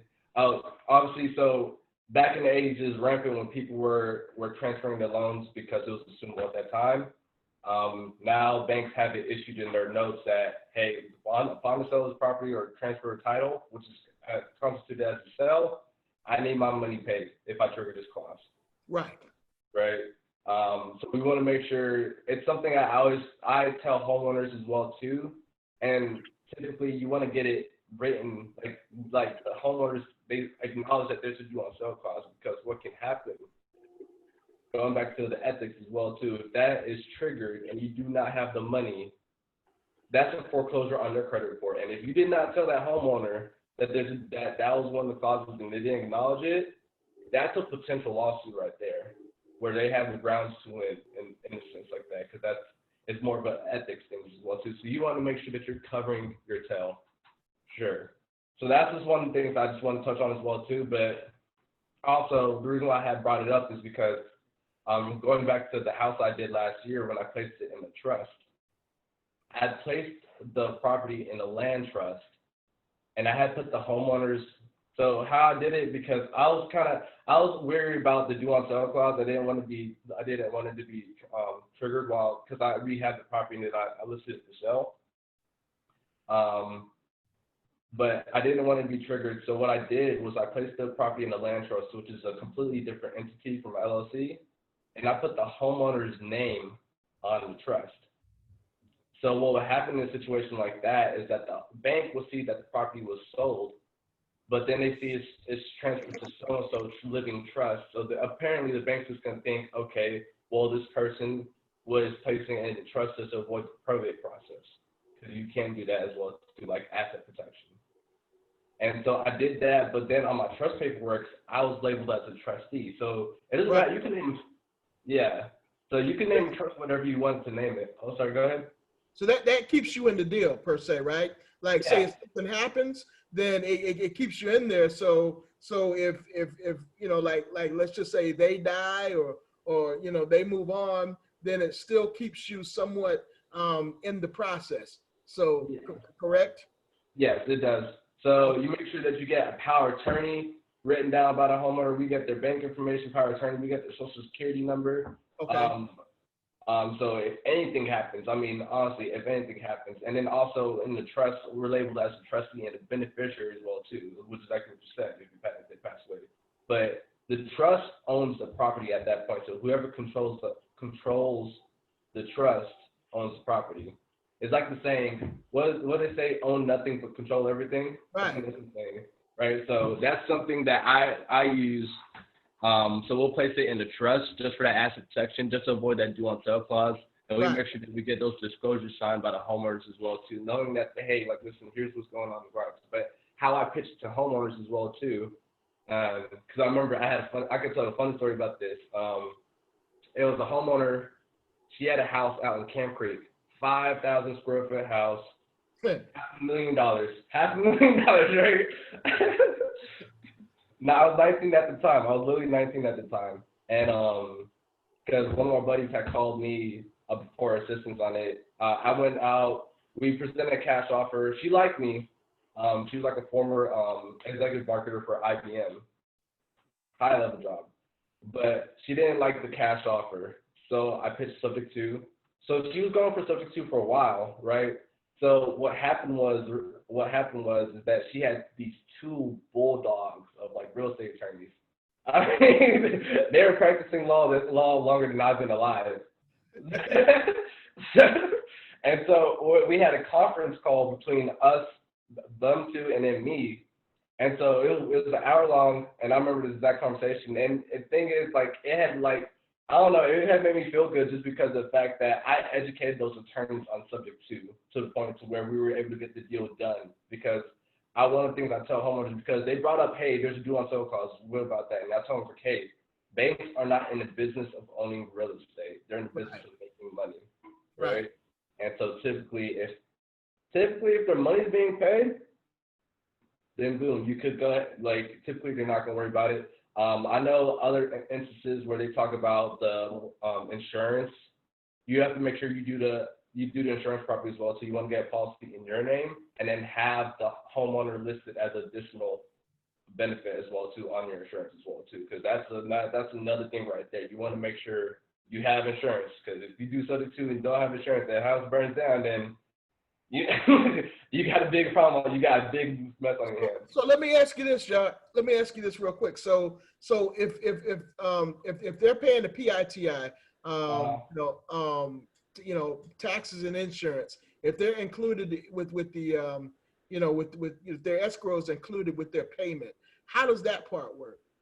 Okay, so the only reason why you want to make sure that you're listed on that policy is because at the end of the day, your name you have the warranty deed now, right? So if anything happens to the home, the insurance company, they're going to look at who owns the property. Okay, well, whoever owns the property is not on the paperwork for our insurance. Okay. So right there, they're not going to issue the coverage right there. You're irrelevant. So you have to make sure that you go to the homeowner and say, hey, have me additionally insured on your policy. Add me to your policy. Okay. So they add you to their policy. Yeah. Gotcha. Okay. So at that point, you don't need to get a policy because they're adding you to get to the policy, correct? Yeah. Unless you get like renter's insurance. So you want to keep that homeowner's insurance as well too, but then you can get that renter's insurance for if you're going to rent out the property as well too. That's if you're keeping it in a sense as well. Okay, makes sense.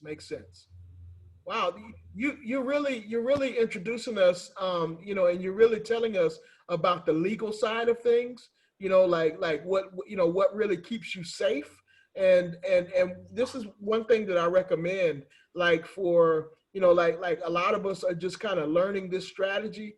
Thankfully, me and Will have had a couple of these, but a lot of us are just kind of learning this strategy. So I would say, with something like this, is you definitely need to partner up with somebody that knows what they're doing with this strategy. I mean, I wouldn't just willy-nilly it. I heard Eddie say a little bit earlier, to definitely use an attorney. Don't do anything, don't go to Office Depot and, go get those papers and, don't do any of that stuff, but definitely use an attorney, correct? 100%. Yeah, you're talking about the $2 contract. Hey, quick question, Jacques. When you brought up putting it into a land trust, you mentioned putting the owner's name on there because you were saying just in case the mortgage company looks at it. Because I was always under the impression most people put like the address like 123 Main Street Trust or something like that. Yeah. So you're saying you do that, or you say you put the owner's name as the trustee name, even though you're the owner of the beneficiary. I know you're the beneficiary and you're the owner, but I'm saying as far as the title of the trust, you're saying, do you use addresses or you say you use the owner's name? I just want to make sure I understood. We'll do a mix of both, but the one I did, I put the lady's last name, so I put Daffron Living Trust just as the name of that trust. And I was just trying to just be careful on it because like it was my first one. And man, I was not trying to hold that one, but like I've heard that you can do the address, and I definitely encourage that you do the address as well too. So whatever property address, you can do that as the name of the trust as well. But the owner sounds a little better. I never heard that before. So that kind of sounded a little bit better. Mm-hmm.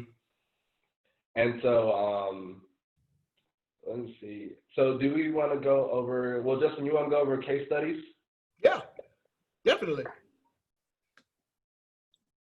You're on mute, bro. You're on mute, bro. You're on mute, just. Sorry about that. I didn't know I was on mute. But I just wanted to kind of piggyback off of what Jacques said and what we were talking about with the name of the trust. And I kind of want to talk about also not only putting it in trust, but LLCs. Because, there's a debate on that. Some people like LLCs, some people like trust. So it really just depends on preference. But I do believe that trust gives you a little bit more security than an LLC.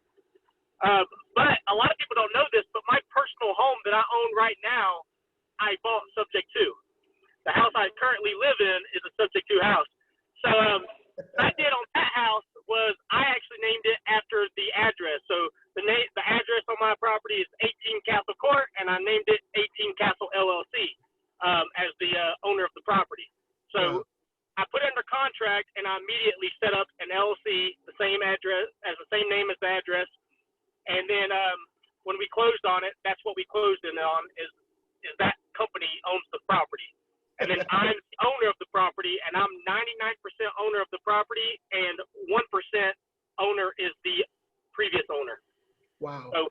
So the previous owner has 1% equity in the company. So that way, and I didn't give him any money down at all. I literally just took it over, and I told him if I ever sell it, he'd get 1% of the profit. So basically, that's how we. Oh God. Yeah. And you got in your house. You got in your personal house with no money down. Money down. Took over the payments. It's $1,000 a month. There's not a whole lot of equity in it, but I was able to sell my house at the time, and I made a $70,000 profit on my house, and then I was able to jump right to that house with no money down. Did a little mini rehab on it, and that's where I live now. And the area I bought it in is perfect because they're doing a lot of construction. I live right down the road from Jacques, and they're doing a lot of construction in the area, a lot of rehabs. It's starting to kind of come up and up. So I already know that, I told the guy I'd refinance it within 5 years, which is better than a 7-year, foreclosure on his record. So I figured I told him, I'll refinance this house or sell it within 5 years, and you'll get 1% when that happens. So family, just want to say, refinance is just him taking that person out. So he's going to refinance the house out of that person's name so that they don't have to worry about it anymore. That's right. And so he was completely cool with that. No problems whatsoever. So I took it over. He moved out. I moved right in. And basically, when I go to sell this house, probably in 2 more years, I'll probably make a $30,000 or $40,000 profit on this house because the area is already going up about $20,000 in profit since I got it 6 months ago. Just in the last 6 months, they've already increased construction in that area and building 2 new neighborhoods right down the road. So it's coming up already. In fact, me and Jacques got a couple of rehabs in that same area. So I already knew, at the time that he was wanting to sell it, I was like, yeah, it's not a great deal, but I know it's going to be a good deal in a couple of years when that market kind of catches up to everybody else. And that's why I bought it. So I do encourage people when they do buy a property subject to, whether it be in a trust or an LLC, I like to personally use the name or the address as the name. And the reason you use the address as the name or the person's name that owned the property as the name is because when the banks go to look at that, because they might not realize it right off the gate, but eventually if they look into that paperwork at some point and they see, oh, the title's been transferred and we didn't know about it, at least it's transferred into a name or the address associated with that property, so it's less likely for them to look back into it. Whereas if James owns the property or Jacques owns the property, and then all of a sudden they look into it and it says Justin Shipp now owns the property, they're going to be like, what? This guy's not even related. Who's? Whereas if they look back and they say James LLC owns the property or 18 Castle LLC owns the property, they're not going to look into it as much. They might just think, okay, this guy, he's probably doing something with his business or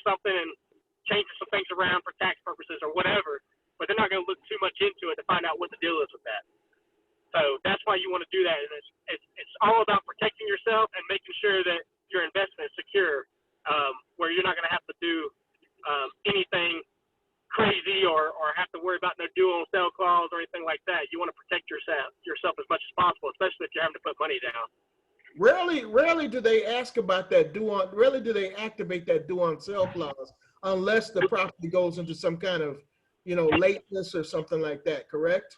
It's honestly not very common. Some banks, they will. Like, they know if some banks, the way their systems and stuff are operating. I know Midland is starting to kind of change it around a little bit, and a couple other banks on the way they operate with their dual and sell clauses or title transfers and stuff like that. But the majority of the time, they are not going to call it they're not going to call the loan due because they're getting payments, and that's what the whole point of the bank is. Right. They want to finance you, and they're getting that interest over a 30-year period. If they foreclose on the property, it does them no good, and it looks really, really bad on their books. The banks get in trouble for that. They get financial backing from the U.S. government through all kinds of programs and stuff, and that's how they are able to operate.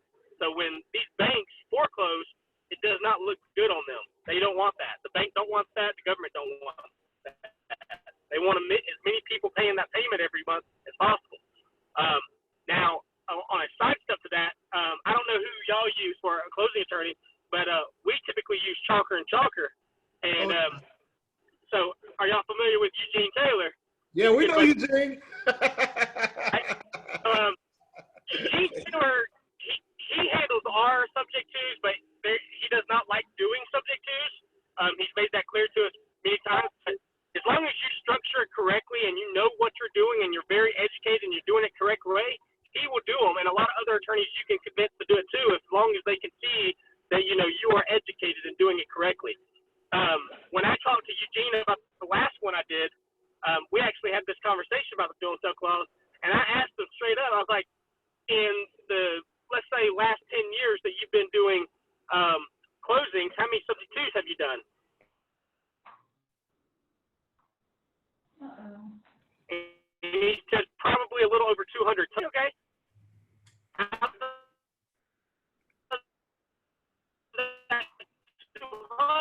many have you had due on sale?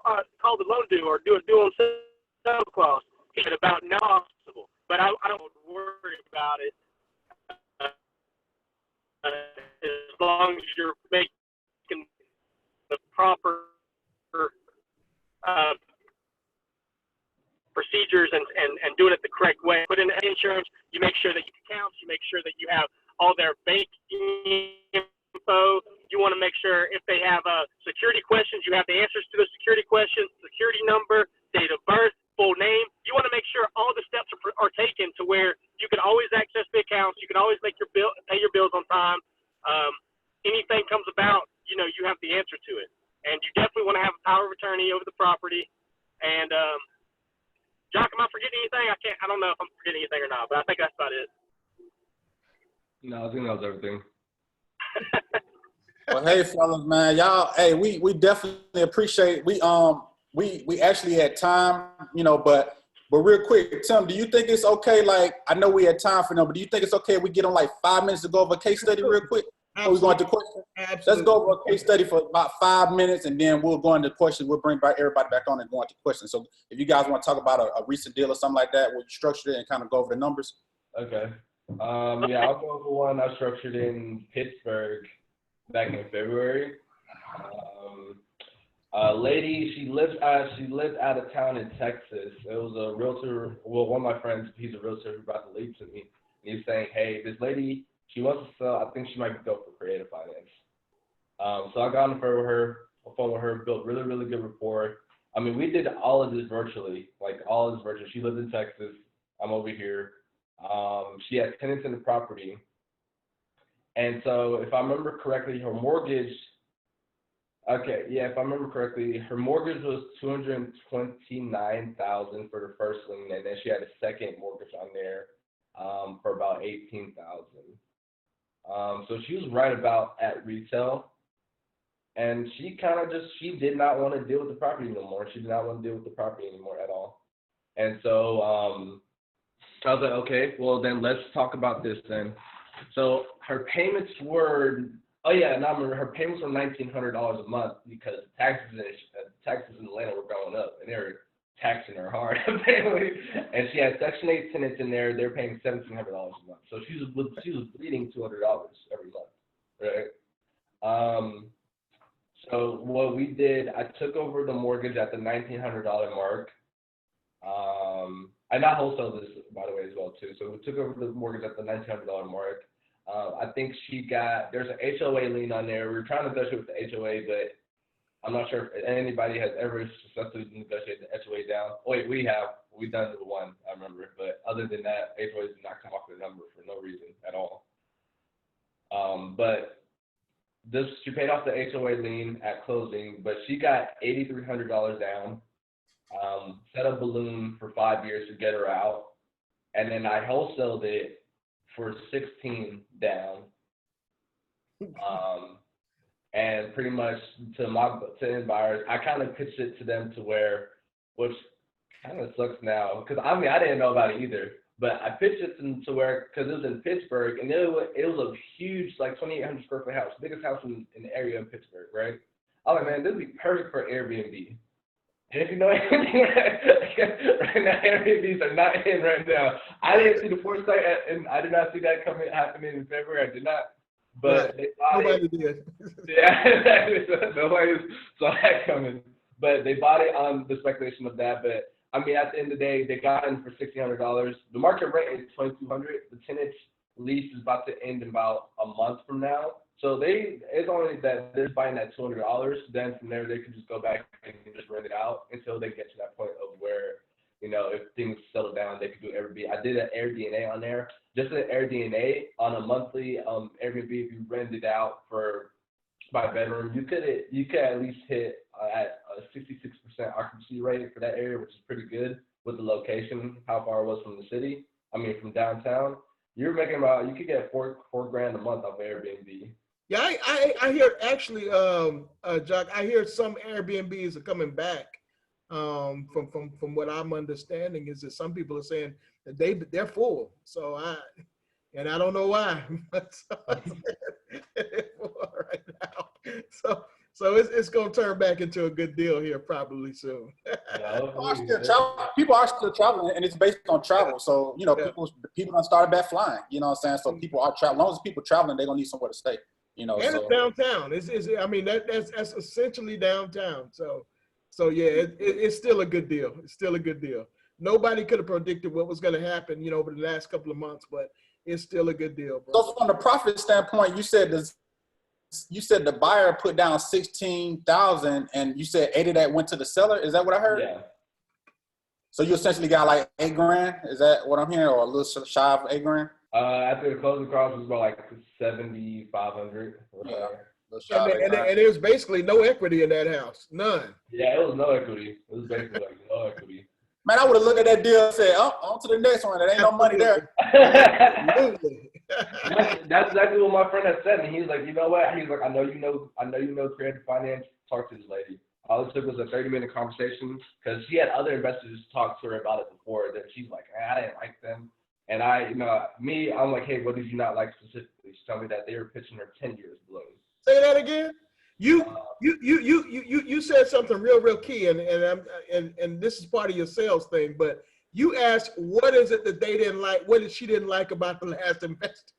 Yeah, exactly. I listen, because at the end of the day, when we have our lead list, right? Yeah. Sorry, I'll just do a quick little sales thing, but you can't help it. Go ahead, bro. But when we have our lead list, everybody else is targeting it as well too. So they get those calls all the time, right? So right. A homeowner, you can ask them, okay, you get calls like this all the time. Tell me about the last conversation. What did you not like about it? This guy lowballed me. This guy was offering this. He said he had the same offer as you, but he extended it further. Okay, so what if I did less? How's that look? Okay, now we're in business, right? So I'm just handling those objections as well too. So that's what I did with her. But I did want to bring up one more case study because this one is the bad. Everybody talk about the good. We can talk about the bad that we have right now. We're dealing with it. No, the bad too. So we have a homeowner pre-foreclosure list. We got this off in March out in Douglasville. Bought his house subject to reinstated his mortgage, and it was about $16,000. We reinstated his mortgage. We're going to keep it ourselves. His mortgage is $876. Market rate in the area is about $1,300, right? So he told us, he's like, hey, He's like, I got a place in Florida. I'm out. You guys buy this house. I'm gone in Florida, right? Like, so that's what. So we went ahead and reinstated it. Gave him money down. And so right now, the guy. This is back in March. The guy's still in there right now, as you see. Oh, boy. Motivation gone. But motivation is gone. He won't pick up the calls. He won't pick up our texts. We can't evict him right now. So literally, this is one of the bad. This is literally one of the bad. So another thing as well too. Get a temporary. If a homeowner is going to stay in the property after you buy it, you get a temporary occupancy agreement, and you do a holdback of at escrow. You do a holdback at funds. Absolutely. That's 100%. Yeah. 100%. That'll keep their motivation. That'll keep them motivated to go ahead and move or do whatever it is they need to do. But you need them out of that property. Not because you're trying to be mean or anything like that, but from a legal standpoint, you need them not occupying that property. That's 100%, my brother. But if it went left though, you really couldn't even evict them, could you? You can't. No, that clause, but it's the fact that they're associated with the mortgage. Yeah, so yeah, we're in a little situation. We have the title of the property, so we can evict them legally. But here's another situation, because they are allowing evictions to happen to mortgages. If your mortgage is not government backed, you can evict, right? Right. The thing is that I'm not trying to do it right now, because if we bring up the fact that this guy is still on the mortgage, I can't evict the guy who's on the mortgage out of the house. Right. Sense, like, if we're trying to use trigger that clause, but we can't do a normal eviction with him. We've been trying to. I think our next thing is just going to be like a cash for keys situation that we're going to, hey, like, listen. Yeah, that's probably what we're trying to do. Probably offer a little bit more cash. That's it. Give them some more money. Cash, get them out of there. That's all. They just want some money. Always the elixir. That's always the elixir right there. It's crazy too, because his house was literally about to be foreclosed on the next day when we wired that money. So like, man, like we made sure he was taken care of, his credit's intact, and he got money at closing as well too. And then now we're stuck with him there. One thing. Go ahead, bro.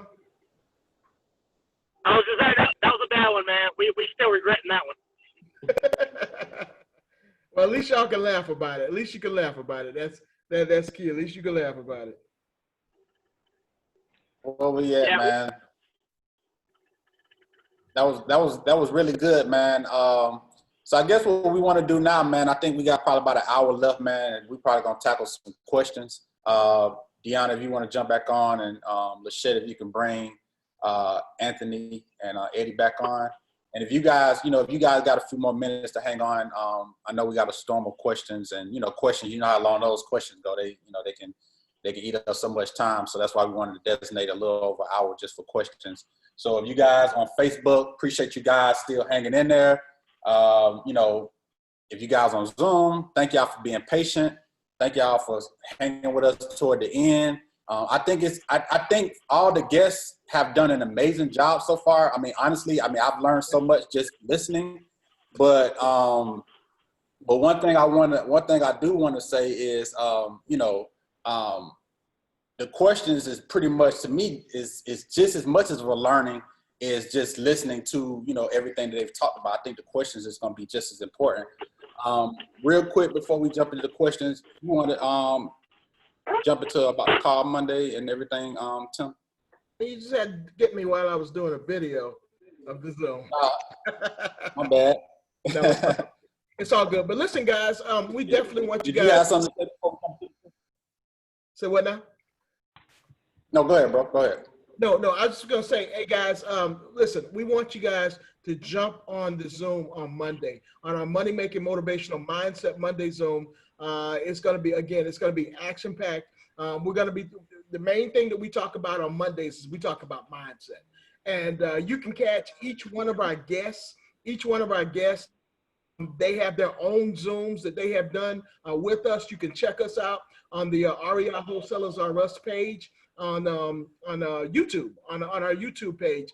And each one of our guests have amazing stories. So we definitely want you guys to check out their stories, how they came to be who they are, because guess what? Every single guest was just like you at one time. So, including us. So check us out on Monday, Money Making Motivational Mindset Zoom at 8:00 p.m. each and every Monday, where we're going to talk about mindset, because this whole business is, I'd say it's 95% mindset, 5% the business. So if you can get your mind right, then you can know to do these strategies. You can actually put them in place once you get your mind in place. It's one thing to be able to get one deal done, but it's another thing to be able to craft an entire career out of this thing. It's like all of our guests. All of our guests are in this business full time, and have crafted entire careers out of this. So on our Money Making Motivational Mindset Zooms on Monday, every Monday at 8:00 p.m., we show you how to do that through your mind. Another thing, if you have any kind of deal out there, definitely send it over to us, REI Wholesalers R Us at gmail.com. That's at REI Wholesalers R Us at gmail.com. And, any deal, if it's just a lead, bring it to us. Me and Will, we do varying degrees. Sometimes we talk to homeowners. Sometimes we talk to buyers. Sometimes we buy deals. So definitely bring it over to us. We'll chop it up and see which way makes sense. Now we've got some other other strategies that we can actually put into the sales. So guys, please do that. Check out the Zoom on Monday, Money Making Motivational Mindset Zoom, Monday, 8:00. Same. You can come in the same way. So definitely check us out on Monday, partner. I'm grateful, man. I'm just grateful for this Saturday, man. God is so good. I'm just grateful for the relationships with all you guys. I'm grateful for Eddie. I'm grateful for Anthony, Jacques. I'm grateful for Justin, man. You guys rock. I appreciate your time. Deanna, you want to go ahead and just jump into some of these questions so we can get these guys answering some of these questions that people are coming in? Yes, absolutely. Yeah, I want to say thank you guys so much for your time. This was awesome. I already knew. Before I logged in, I knew this was going to be off the chain. I knew we were going to get some good information. I'm taking notes sideways, on top of the paper, everywhere. And I love that everybody, revisited the information. The Q&A portion is so important, because if you miss something, we can clear it up right now. So I want to see the Q&A box blow up. Remember, put it in the box, and we're gonna jump in right now. All right, so let's see. I see Wilson said good morning to everybody. So hey Wilson, we see you in the chat. All right, so all right, so the first question we have is, when you say close out using an attorney, do you mean on the back end, or even when the lease paperwork is signed? And this may be directed at Mr. Epps. I feel like this was during your segment, but anybody can chime in. I know all of you have mentioned using an attorney. Do you use the attorney just at the closing portion, or is your attorney getting involved the moment that you start talking about doing a lease option with someone or doing paperwork? Anybody want to chime in on that part? Well, we do that at the, like we can do a soft title, so we know how to go in the system and just, but I don't advise that if you don't know. Pay for a title cert. I advise you to get a title cert if you're gonna stay in on a sandwich lease. If you in and out of the deal, then I don't advise getting a title cert, because you in and out. But if you're gonna stay in on a sandwich lease, I would advise getting a title search done first from the beginning. That way you can know, because you're gonna be responsible if this person came by this house because it was a $50,000 lien on there that you didn't know about. Right. So I do advise, if you stand in on the deal on a sandwich lease, get your title search done.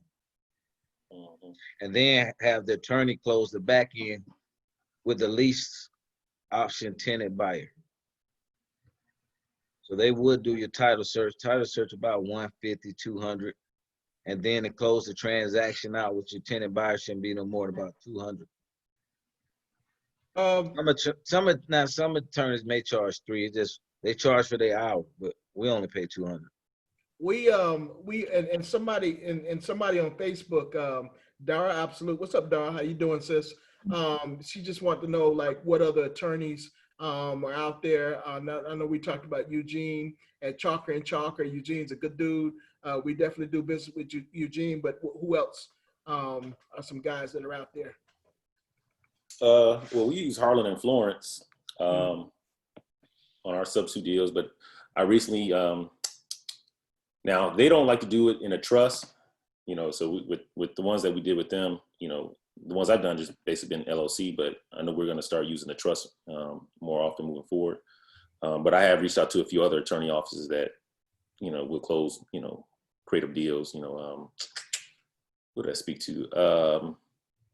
I know McLean and Merritt will do it. Weissman Law. And it's another one I spoke to. It's off the top of my head. Do Josh do it? Huh? I'll ask him, does Josh do them? Oh yeah, absolutely. Josh Rand. Josh Rand, okay. Yep. And I'll just add to that, like if you're stuck on finding an attorney, this is the reason to have this network or whatever. So if you guys are in the middle of a deal, I would say just send an email to anybody that's up here, definitely Will and Tim, and just say, hey, do you have a suggestion? And they have people that they work with, if you don't catch all the names today, for sure. What's up? What's up?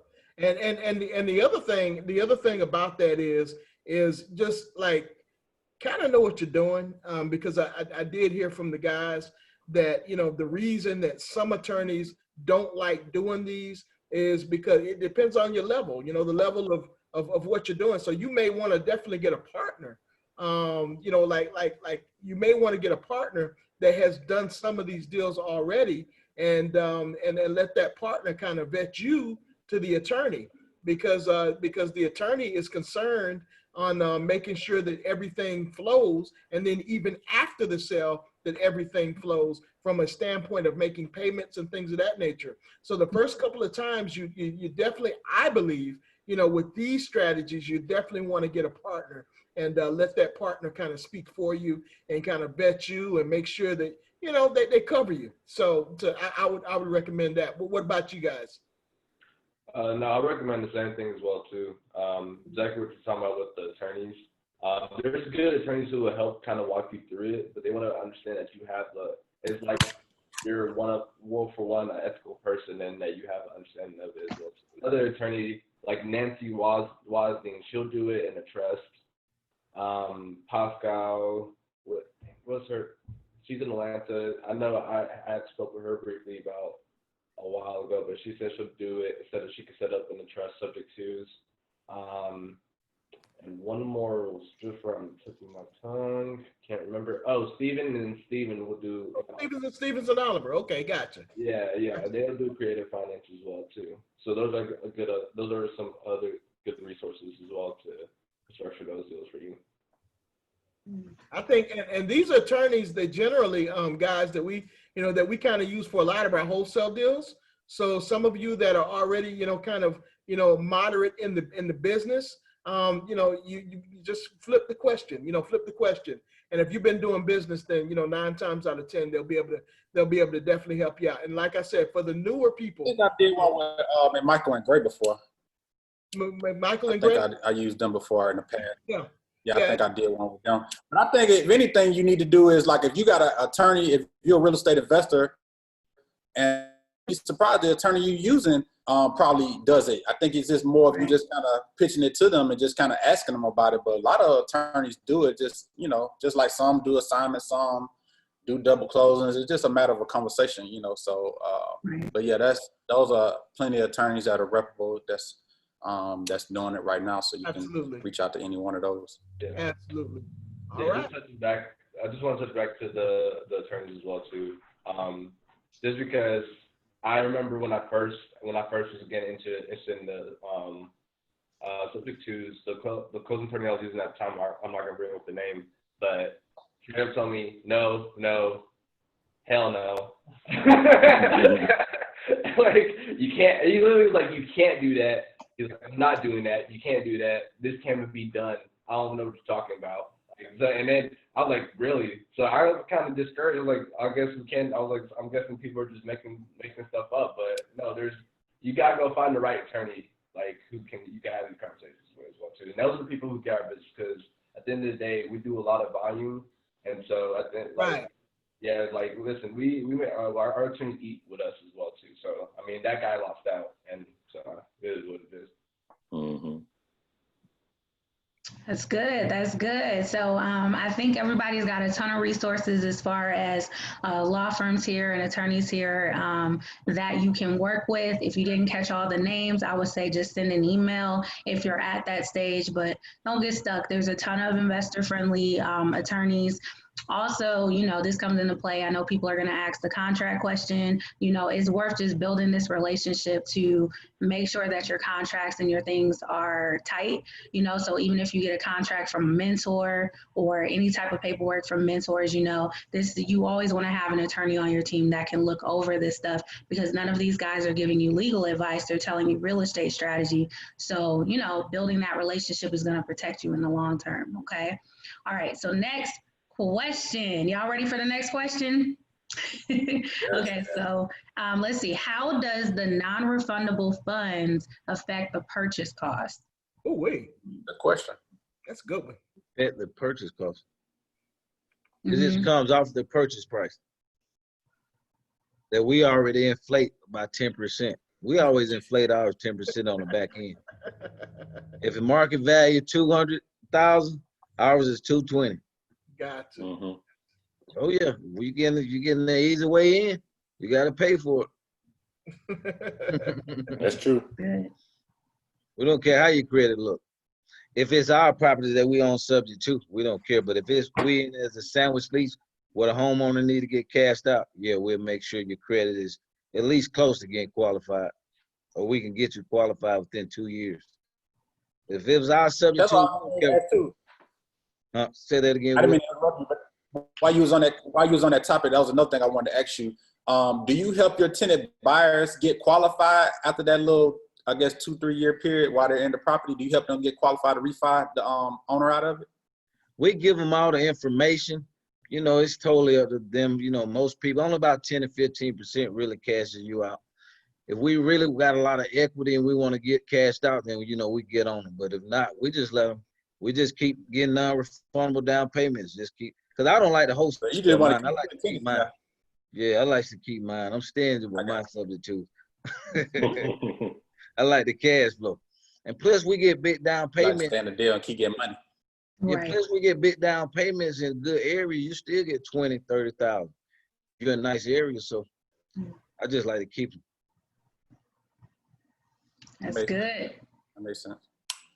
That's good. That's good. And I definitely like what you're saying about cash flow too. Like that's really a mindset shift, you know, thinking like, okay, I'm going to hold on to this property and continue to get money.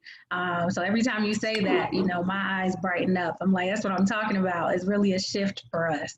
So that's good. All right. So jumping back into the Q&A box. So Wilson, thank you for the 7s. We appreciate that. It's been good vibes this entire time. Thank you for doing that.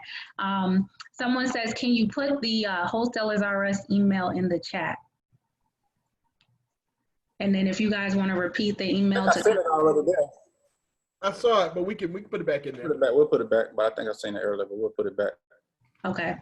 Next question.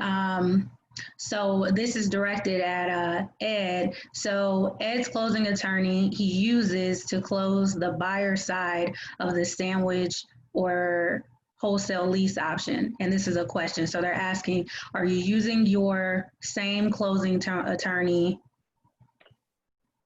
Okay, questions. I think basically they're just confirming, I think that you're getting your attorney involved in your sandwich or wholesale lease option. And they're saying they agree with you with getting the attorney involved when you're even signing leases or options with the seller and tenant.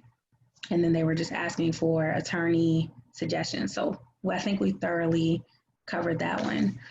Okay, so with as busy as you guys are, and I think everybody can chime in on this, if you decide to hold a property or rent them, buy and hold it, do you work with property management companies? How are you managing these rental properties with your busy schedule? Are you guys using property management companies? I just self-manage mine, at the moment.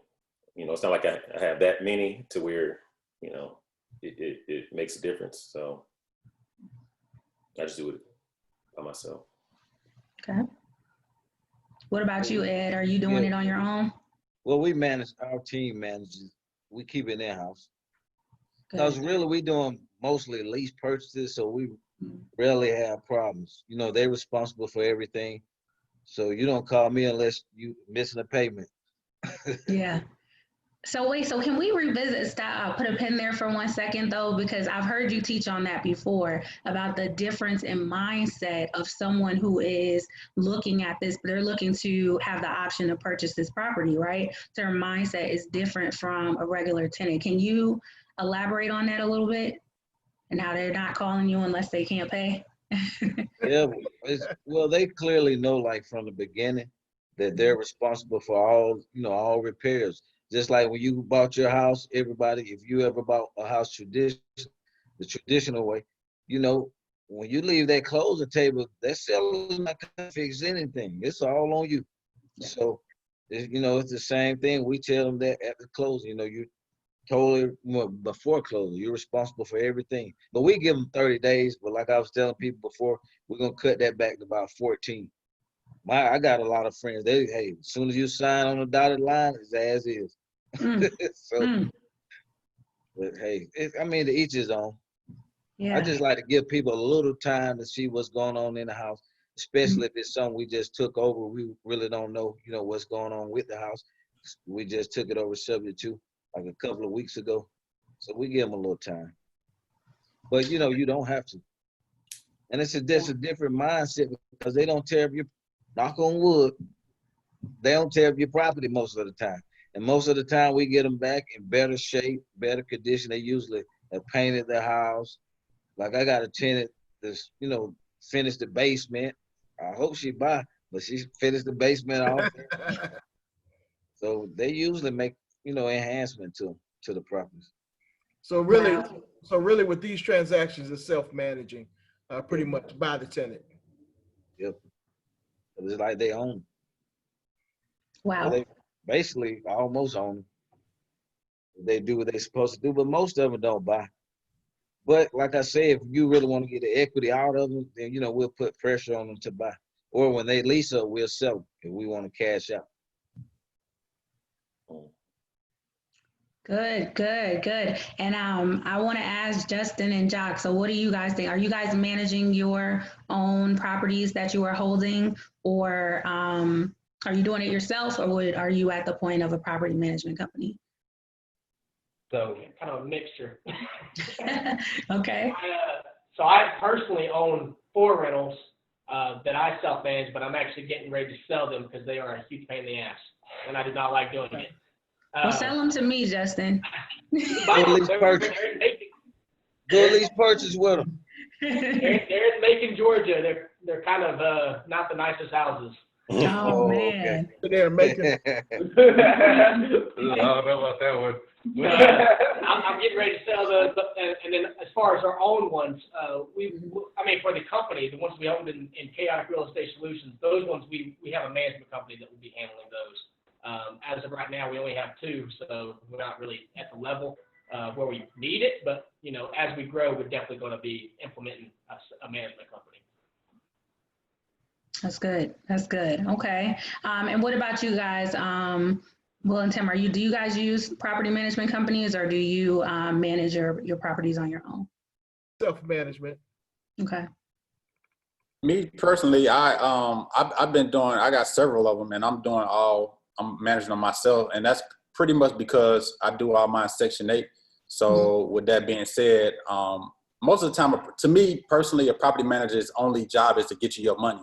So if the government send me my money, I don't got to really worry about that. So that's why I kind of You know, that's why I kind of like Section 8 so much, because I'm not trying to wrestle with the tenant, trying to get my money. The only thing, you know, they may call me every blue moon is about repairs, but you do a good rehab on your rentals, and you ain't really got to worry about that part.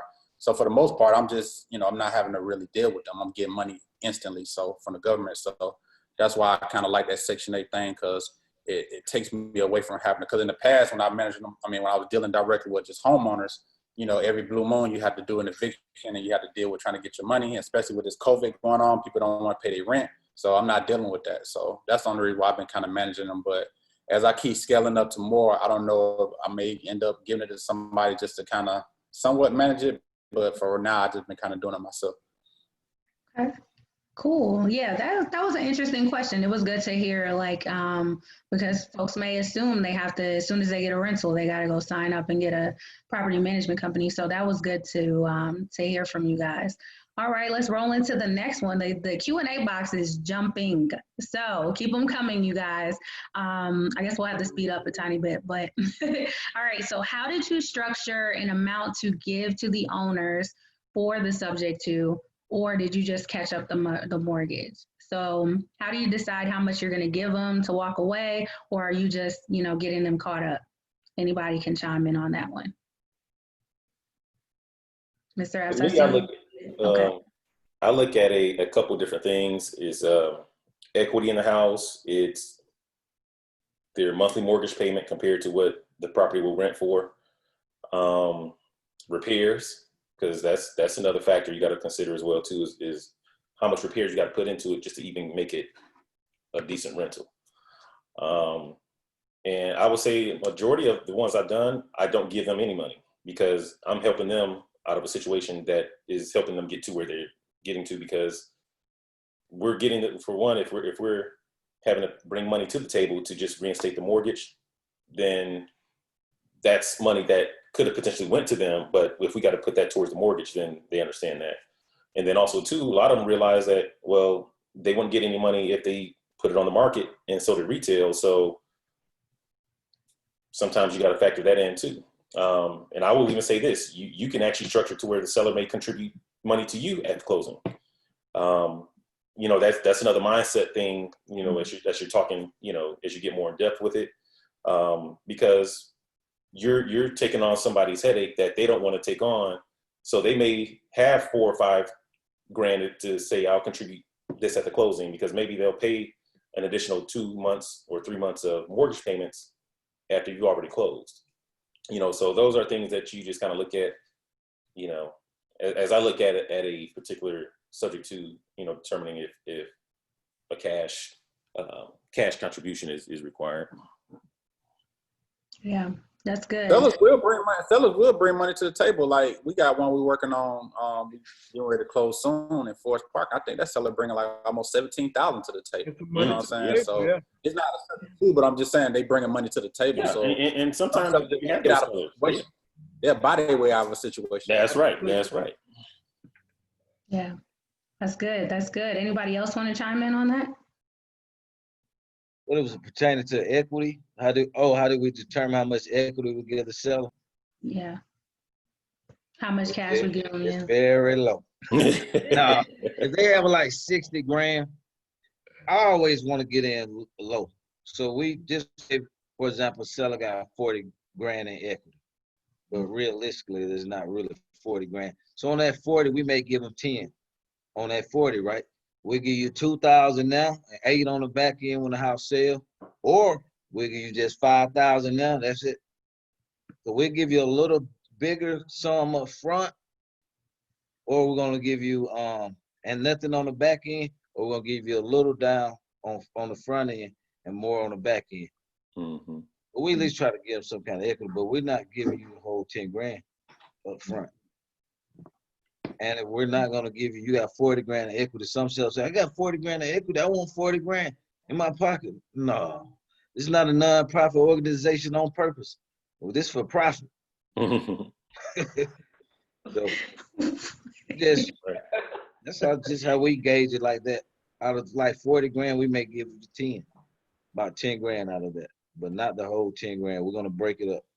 But we want to get in lightly because we're gonna get that down payment. We want most of the down payment to come to us, but enough that's gonna come in where it's gonna satisfy the seller.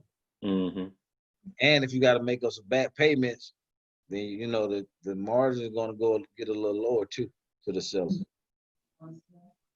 That's good. That's if you're trying to catch up a foreclosure, right? Like if somebody coming in already behind, then you got to kind of consider what the seller might want, catching up the payments and all that. Is that what you're talking about? Yeah, and that strategy, and also like if they're not behind and they want, you know, we're offering about 10 grand. We take it over 72. We'll give you 10 grand or maybe 15, but you can wait on the back end. You can wait on that 15 whenever we sell, and we don't say we're gonna cash you out in a year or two. We say we're gonna cash you out sometime in the near future. We don't know when that may be. It may be 10 years from now. Because you don't know what the economy is going to be like. So like you could be in a down market again where there's really no equity. So how would you be able to do that, right? Right. Mm-hmm. That's good. Ride That's the wave good. till it come back up. Right, right. Cause it's a wave. It goes up and down.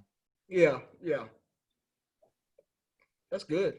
Yes, it Also, is. to hit on what Justin said about them 72s, man, you can buy them for your own residence, man. I've lived in several of them, man.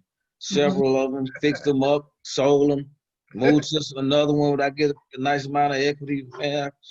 I flipped so many that I stayed in myself personally. Yeah, that's game changing information, because there may be someone listening and they're trying to, you know, get their first home or their first investment property. So the fact that you could use this strategy even for yourself is just, that's mind blowing information that we're not hearing every day, you know? So you free somebody with that comment for sure, right? So and then Jacques, do you have any comments on cash you're giving to sellers? So cash given to sellers. So most of ours we're targeting for pre-foreclosure, and so in a situation like that, it's more so just like kind of putting their problems kind of first. Mm-hmm. And so, I mean, we don't like to like Eddie said, we don't run a nonprofit, but at the same time, we want to make sure that they're treated fairly as well too. So I mean, Justin can vouch for it as well too. That hey, like listen, we'll cover people's moving expenses. Like they probably get no money down up front, but we'll cover the moving costs. We'll cover like the first month's security deposit, first month's rent, to whatever property they want to go to as well too. We have agents that will help them find those properties as well too. So we'll just cover those off right off the gate as well too.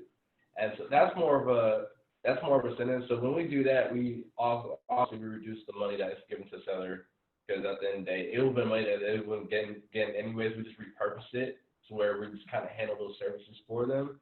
So because at the end of the day, I look at it as Amazon, right? People pay a premium for convenience. And so when you become that problem solver and you make it very convenient, you make it a seamless transaction, people will pay for that. They won't pay for it directly, but they'll pay for it indirectly by taking the reduced money down. Yeah, that's good. That's good. Okay. All right, let's roll into the next question. So how are you guys finding these homes is the question. So how do you find, I guess, your leads, or, you know, find these situations where folks are open to these strategies? Are you specifically using an approach? I heard a lot about pre-foreclosure. I know Jacques just said that. Any other lead sources, approaches to find people who might have this type of headache? And anybody can chime in. Yeah, Deanna with the probate.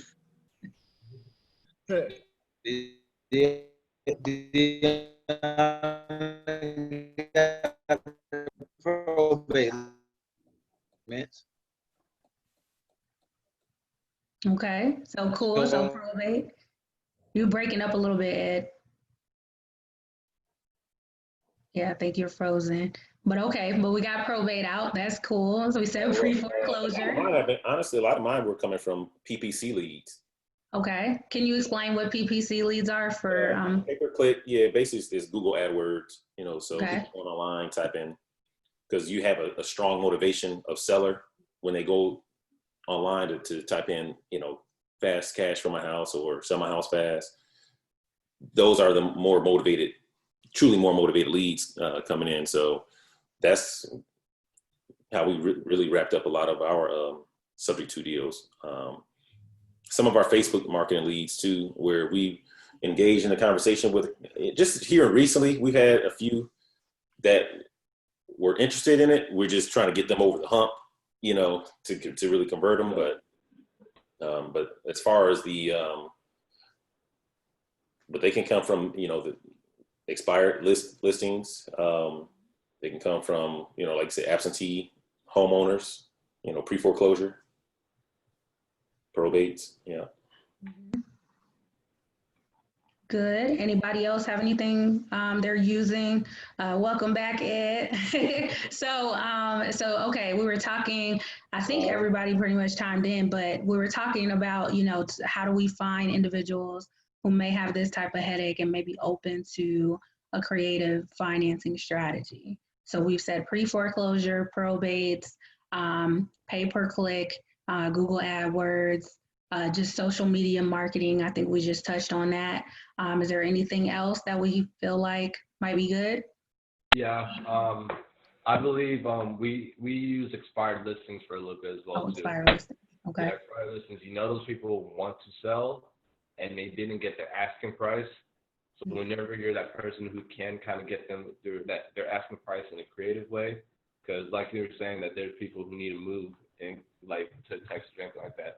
Real estate agents are calling them for listings, but at the end of the day, these people, they have one bad experience with one real estate agent. It leaves a bad taste on their mouth. So now you're the guy who could buy their house, right?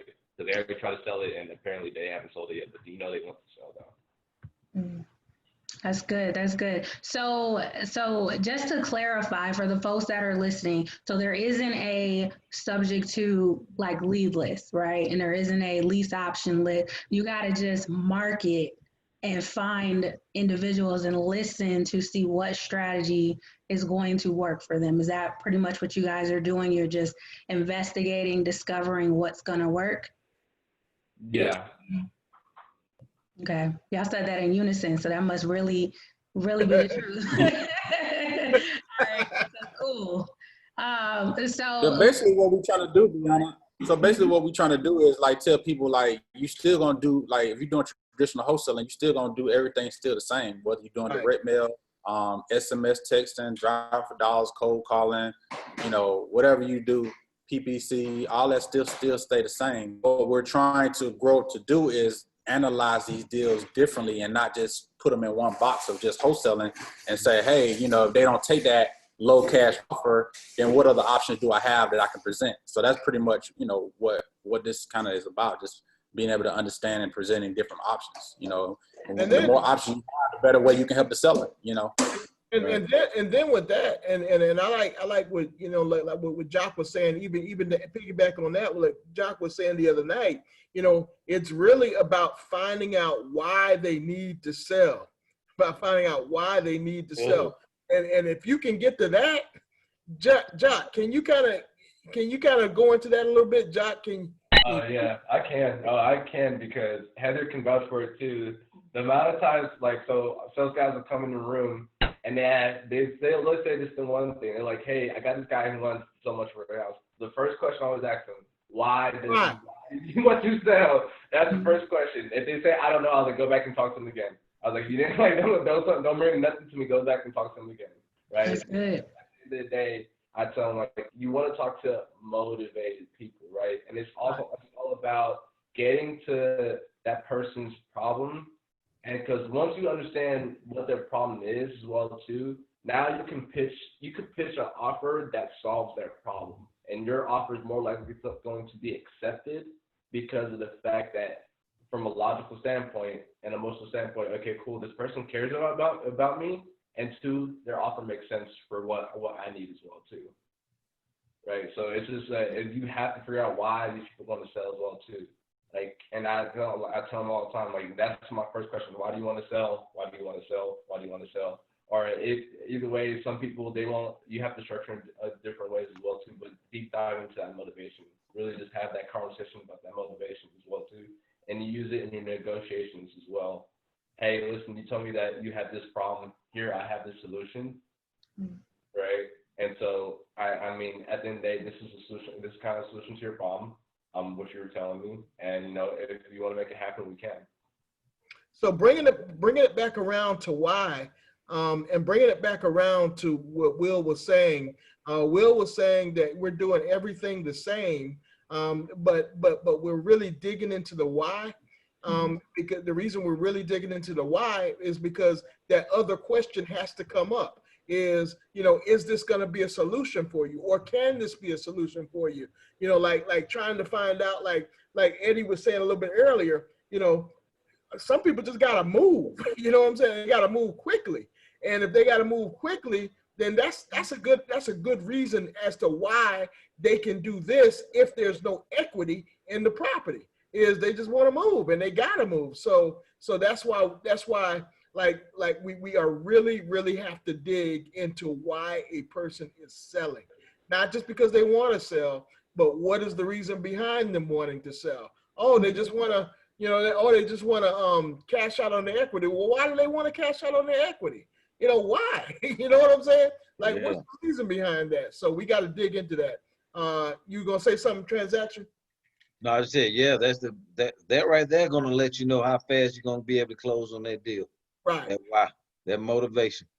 Right. So yeah, let's just, you know, at your family, listen, you're gonna get more deals. You're gonna get more deals if you keep asking questions. And I also like the part where Jacques is saying is like, listen, you gotta really care. And if you really care, then you're gonna keep asking questions. You're gonna keep asking questions if you really care. You gotta be involved. You can't be a robot just saying, hey, you know, you don't want to sell your house. No, you got to find out why. You've got to dig into that person. You got to let them know you. You got to mirror them, like you got to mirror their tone, mirror their personality. You know, if they like UGA or something like that, then you like UGA. You know, it's got to be those kind of things. Find some commonality with that person that you're on the phone with, and you've got to get good at within 60 seconds finding some kind of commonality. And when you can get that, that's your lane to get inside and to ask more questions. 100%. Sure. You get into my bread and butter, Tim. You get into my bread and butter. That's the stuff I love to talk about right there. Then we're gonna have to do another on sales, going through the sales process. We're gonna take all day about that. We're gonna have to get with Jacques on that. Absolutely. Yes, I'll be in attendance for that one because that's important. Beginning from setting the stage all the way to the end. Yes. To the pain points and all that stuff. I know I know what's on your mind. That's on his mind. Problem questions and going into the pain points and, you know, all that picture perfect stuff, all that good stuff. Yep. But that really gets us into finding out whether we can do a subject to, finding out whether we can actually do a lease option. Those questions get us to that, guys. So what else we got, D? Okay, so that was good. So yeah, I like where we're going. We're finding out, right? So this is the perfect transition because now we realize that this person has this migraine, the headache that has progressed to a migraine. They really got to do something quick, right? But Anthony, we set you up because I said put it in the chat. Remind me to remind Anthony to tell us how to pitch it to a seller. So you're in here 5 times. So you got to kick us off, and then we will go to the others. But I want to talk about how you guys. What is the language that you're using to explain? Hey. Because we're not going to say subject to a seller, right? So how are we going to get this out? The subject to's, the owner financing, the lease option situations. What are you saying? And you guys can all explain this because folks need to hear it so that they can get comfortable. So we'll start with you, and everybody else can chime in. Okay. Yeah. Typically, what I do, I'll as I'm analyzing and talking with them and going through the whole, questioning and finding out their main pain points and whatnot. And then when you get to your offer, typically because a lot of times you already know that your cash offer isn't going to work, but you still give it to them because in most times, in some cases, it's going to be less than what they owe on the house. So that's right. That right there is kind of your lead in. So, I typically say, well, looking at the numbers and based on what I'm hearing, what you're saying, we can offer you this in cash. And then you'll get the rebuttals. Oh, I can't do that. I can't do this and this, that, the other. So, but then I'll keep the subject to option as my secondary in my back pocket. But I'm kind of bringing it up as a good news type scenario. So I'll say, well, Mr. Seller, you know what? I can definitely. It seems like our cash offer won't work, but there may be another option where we could buy your home, a little bit more on the creative side, which entails us possibly taking over your payments. Now, I don't know if it'll work just yet because it has to follow through our see if the numbers work within our program. But is that something that would interest you? And so I shut up, and then you either get, you know what, I that would be something I would be interested in. How does that work? And then that takes you right into it. And then from there, that's how you convert that seller, because the cash offer wasn't going to work, but they still want to sell. They still need to sell. They still need to move, and they want to do it expeditiously. So, and then we go into, just kind of like you don't want to get too techie with it. I just keep it kind of plain and simple. I just say, hey, well, we can, what we need to do is get some information about your mortgage. How much are your payments, PI, TI, yada, yada, yada. Because at that point in time, I'm actually looking at, I'm doing a quick synopsis in my head, like, okay, well, I can see this property will rent at this amount, but if their payments are, giving me that $300, $400 bucks a month cash flow, then I know it's a potential something being there. And, we just kind of, go into a little bit more, discussing how we can, buy the home and, some of the formalities. Now, some people are a little bit more savvy than others, when it comes to it. So you will get some of the questions about, how do I know this is, what if you default, or what if this, that it happens, or, so we go through the whole shebang and ask answer what they have to answer. And we do have a list of documents that we get signed, and some of them get notarized from the owner, like a acknowledgement checklist. Basically, they're not acknowledging everything with regards to us taking over their note, the do on sale clause, special power of attorney, all those types of documents that we have. So, but yeah, but from a conversational standpoint, that's how we roll into it. Anthony, I like how you say like you say good news, and then you say let's see if you can qualify for our program. Yeah, and that's the big setup right there. Can you kind of elaborate on that? Yeah, because it gives the seller, an option to where it's good news that, hey, maybe they can still buy my house, but it has to be on these terms, and so, we want them to kind of feel like, hey, I was just, because I listened to Never Split the Difference, Chris Voss, the book, and it's all about how you're projecting what you're saying, so if I say, well, you probably, if my demeanor isn't as excited or heightened, it doesn't transfer over to that seller. So okay. I want to be kind of like excited that, hey, I have some great news. This probably could work for our other program, and see about it, going about it that way. So that's just kind of how we, I teach my acquisition managers to, kind of go into it, and not to be so get into the whole subject to this, that, or the other, because sellers, like I say, most sellers don't even know about subject to. They don't even know that you can buy their house taking over their note. So you don't use the term? You don't use the term? Or not right away off the top. You may use it in like a... I'll say taking over your payments, because people can easily grasp somebody taking over their payments. Okay. They don't really grasp, subject to. Now, I will say subject to, but then I'll kind of let them know what that really means. I'll say, well, basically we're buying your home subject to your existing financing. So then they know what the term subject to comes from, Okay, gotcha. Eddie, you got something you want to say about that? Yeah, that's how we explain it. He hit it on the money. Okay. No, they don't understand subject to like that. Huh? I never heard of that one before. So we want to keep away from that term, right? Yeah. Like I would say like Anthony said, explain it, we're taking over subject to the existing financing, but basically, we're taking over your payment. The loan will stay in your name and the title will transfer over to our company name. Okay. The loan will stay in your name, the title of the property will transfer over to our entity name. Not company, entity because we put it in the trust. Mm-hmm. Okay. So just kind of keep it conversational with them. Keep it kind of like, I guess, like it's not a big deal. Like this is just part of how we do business, right? Man, I see somebody mention Craig Harper. What's his name? Harper and Lyman, Craig. Yeah. Man, Craig blew a subject to deal of mine, man.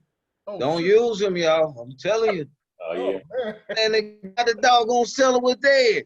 And he don't think, man, boy, whoo, I was pissed off on I never used Halper no one. You might have thought when I said Harlan and Florence. No, I seen somebody type it in the chat. Okay. Do not use him. He told the guy, I'm against that. I don't even know why they doing it. I hope the bank stop doing it. I'm like, what? He gonna tell the seller that on the three-way? No, you He on the phone with the seller? I said, oh. He said on the phone with the seller? Oh my God. I thought he was cool because I done a lot of wholesale flips with him, so I thought he was game. Boy, no, don't do it, guys. He'll blow it. He will blow it. Oh, Man, blew it. And the seller was dead. It was a probate, man. Oh man. God. Oh man, Jacques, you got something you want to add to that, bro? Anthony hit it right on the head, actually. Okay. Just like exactly how he does it with the silent after you just let them process. It's like, hey, how would you feel about that? And shut up and sit back, and then but I don't like to come off. It depends on but it also depends on the sales personality type as well too. Okay. So. What do you mean, like dolphin or shark, or what are you talking about? Like we could go in depth, but like just a quick overview. Like I typically there's like 4 different personality types. Absolutely. You got D, I, S, and C. So if it's like more of a calculated person, right? Which I usually could tell. So when it's a calculated person, you gotta come across as that expert, right? Right. I mean, I break it down, right? But other people, if you come across as that expert, they're gonna be like, oh, hold on, like this guy's gonna take advantage of me. Slick. So, right. Slick. You gotta understand their personality type. Hey, we gotta go. Listen, we can't wait to get into this sales training because it's a lot. It's a lot. Yeah. Well, we gotta have this real soon. I'm ready. I'm game. I'm game whenever. I love a lot of people need help with negotiating deals. So I think it'll be a good meetup to have, on negotiation, because we're doing all this marketing and stuff. But if you don't know how to carry that conversation with the seller and you don't know how to get it to the closing table or even get it on paper, you got to get it on paper first to even make some money. So really, if you can't get it on paper, then that's, you be spending money on marketing and you wasting money, really. That's real stuff. So man, this thing right here is about that conversation. That's the thing we talking about, is that conversation that's gonna get you in the door. So, very important. Because sometimes you gotta understand, like if you build rapport with a seller, like they may go into it in defense about all these creative deals, but when you build rapport and they trust you, they'll trust what you say. You know what I'm saying? If you say, hey, this is the way it need to go, then some sellers are just gonna be game with what you say based on the way you deliver it. It's all about delivery. So. They came into it not even thinking about it. They just thought about just selling their house, and then they come out, letting you take over their mortgage. They weren't even thinking about that. A lot of times, this is the first time they ever hearing about something like this. But that's basically a relationship. How you Yeah, that's 100% right there. Just like even going back to that case study about the seller with the $500,000 home. I knew she was a very, very calculated thinker because of her. I was like, the second she told me her job, I was like, oh, so I already knew that, let's just say, even with somebody like that, when you present an offer to somebody who's a calculated thinker, they're, how you could tell if a seller's that type of person, that they're gonna come back and hey, I ran comps already. They're gonna have their comps already. oh, got your comps. very technical. They got their comps already. They already know what house. They already know which house sold. They already know square footage, everything, right? So it's like more so if you present an offer and you don't justify your offer in a way that they understand, then what it does is that you have that disconnect, and now you're out of rapport, and now you just lose that credibility with people like that. But once you build that credibility as far as being that expert with somebody who's calculated, now they'll trust your lead. And then you have some other people who all you gotta do is just be that friend. Just be a shoulder. I had one seller. She cried on my shoulders. Literally cried on my shoulders. That's all I did. She just cried on my shoulders. I shot her a low offer. She accepted it. That's all I had to do. So it was just like understanding. Once you understand people's personality types and stuff like that, that's when it comes to shooting. That's how you can negotiate and shoot those offers as well too. Well, even even with that part, like even when like your personality doesn't necessarily jive with their personality, or you can't necessarily get over to that different kind of personality, that's when you have to edify somebody else and get that other person in so that you can still get the deal. So you be like, hey, I've got somebody that's way more qualified than me, because you can do that. I mean, there's certain instances where, like, if you don't know, if you just don't jive, you can't do that. I have somebody that's way more qualified than me, and let me get this person on the phone, and this person will be able to explain to you exactly the information that you're looking for, because guess what? We're all a team, right? So you have to be able to transfer it as well. So yeah, I can't wait to get into this other training, guys. Hey, we got probably less than 10 minutes, man. We appreciate everybody who's hanging on, and even you guys hanging on. We got less than 10 minutes. So I think we probably got one more question we can probably knock out.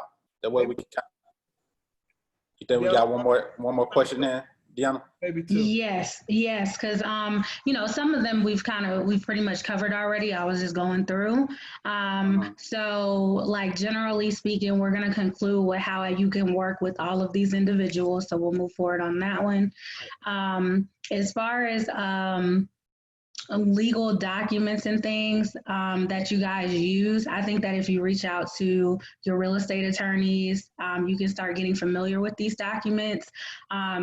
Are there like one or two or like some things you guys want to throw out there that you typically have someone to sign? I know a checklist was mentioned. Was there any other thing that gives you access to like mortgage information, anything that you guys typically try to get from the seller? Yeah, I usually get right off the bat, I usually have them send me a copy of their most recent mortgage statement. And that's just so I can verify numbers and interest rate, unpaid balance, that kind of stuff. And then, and one of the documents that you do want to get is a authorization to release form. So you send that into the lender. So you actually have authority and accessibility to call and speak to the lender, when it comes time to, get a payoff, when it comes time to, when you get ready to sell the house, that type of stuff. And you just want to verify numbers, and things like that. And some attorneys actually have subject to paperwork already. If you ask them, they'll send it to you. Depending on what, they have like the hold harmless document, acknowledgement, due on sale clause.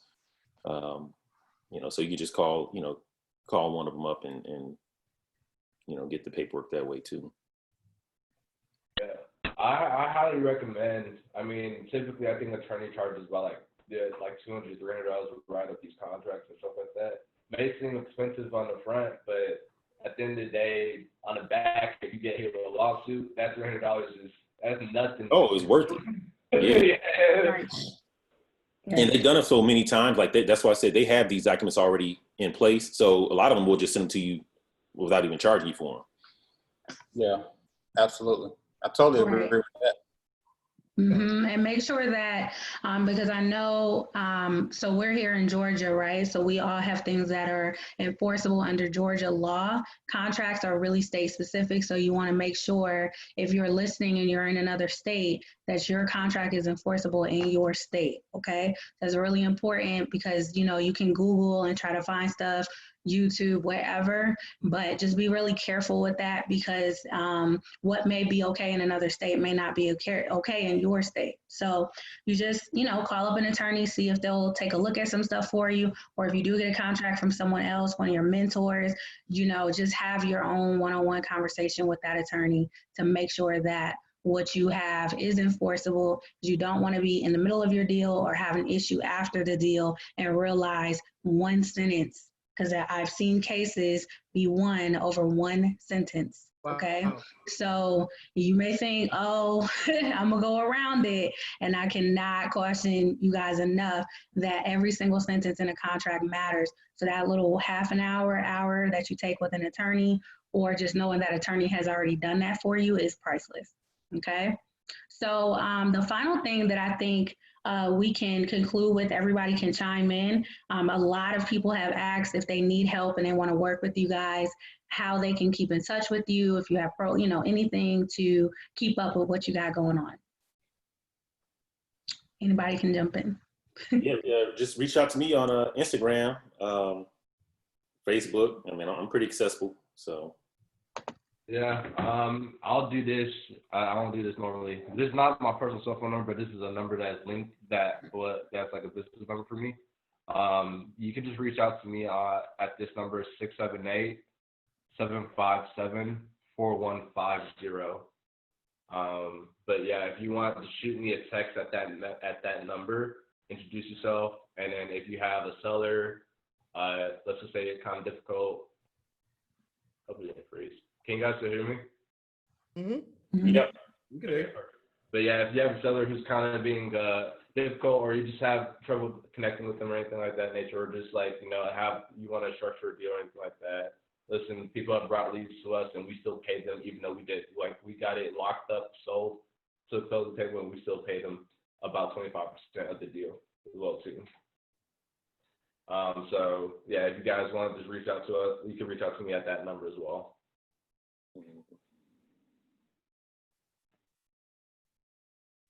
All right, guys. And this Mr. Transaction Engineer, we offer coaching, but we don't coach everybody. You got to get pre-screened first. Got to see if your mind right first. But we offer coaching, products. We got a subject to course we just released about 2 or 3 months ago. Wholesaling Pretty House course that we released, I think, last year. So everybody who tuned in today, only from the Wholesaling RS group, I got a special discount, 50% off. Just go to our site, mrtransactionengineer.com, and put in W as in white, R as in Robert, U as in ugly, S as in Sam. Wholesale, so it's Wholesale RS, it's just abbreviated. I give y'all a special 50% off discount. Word. Okay. Thank you, sir. And it's Mr. Transaction Engineer, guys, on Facebook, YouTube. Go on YouTube and look at some of our free videos, guys, if you're getting started. I mean, there's plenty of stuff on there to help you get started, but you can get all the information you want, but you got to take action with it. Got to take action.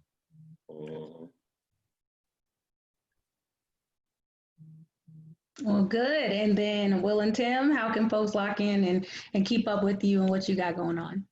Hey, partner. Well, if you want to follow us on Instagram, our taglines are up there on the screen. I'm at Uncle Bill Buy Houses on Instagram. Tim is at Who Is Tim Harvey. Facebook, I'm William Galloway, my name, and Tim is Tim Harvey, his name. And like we mentioned earlier, guys, we are looking to partner with, everybody that's actually listening right now. So if you have a deal, we are actively buying right now. We actively are looking for deals to partner on. We're looking for deals to buy.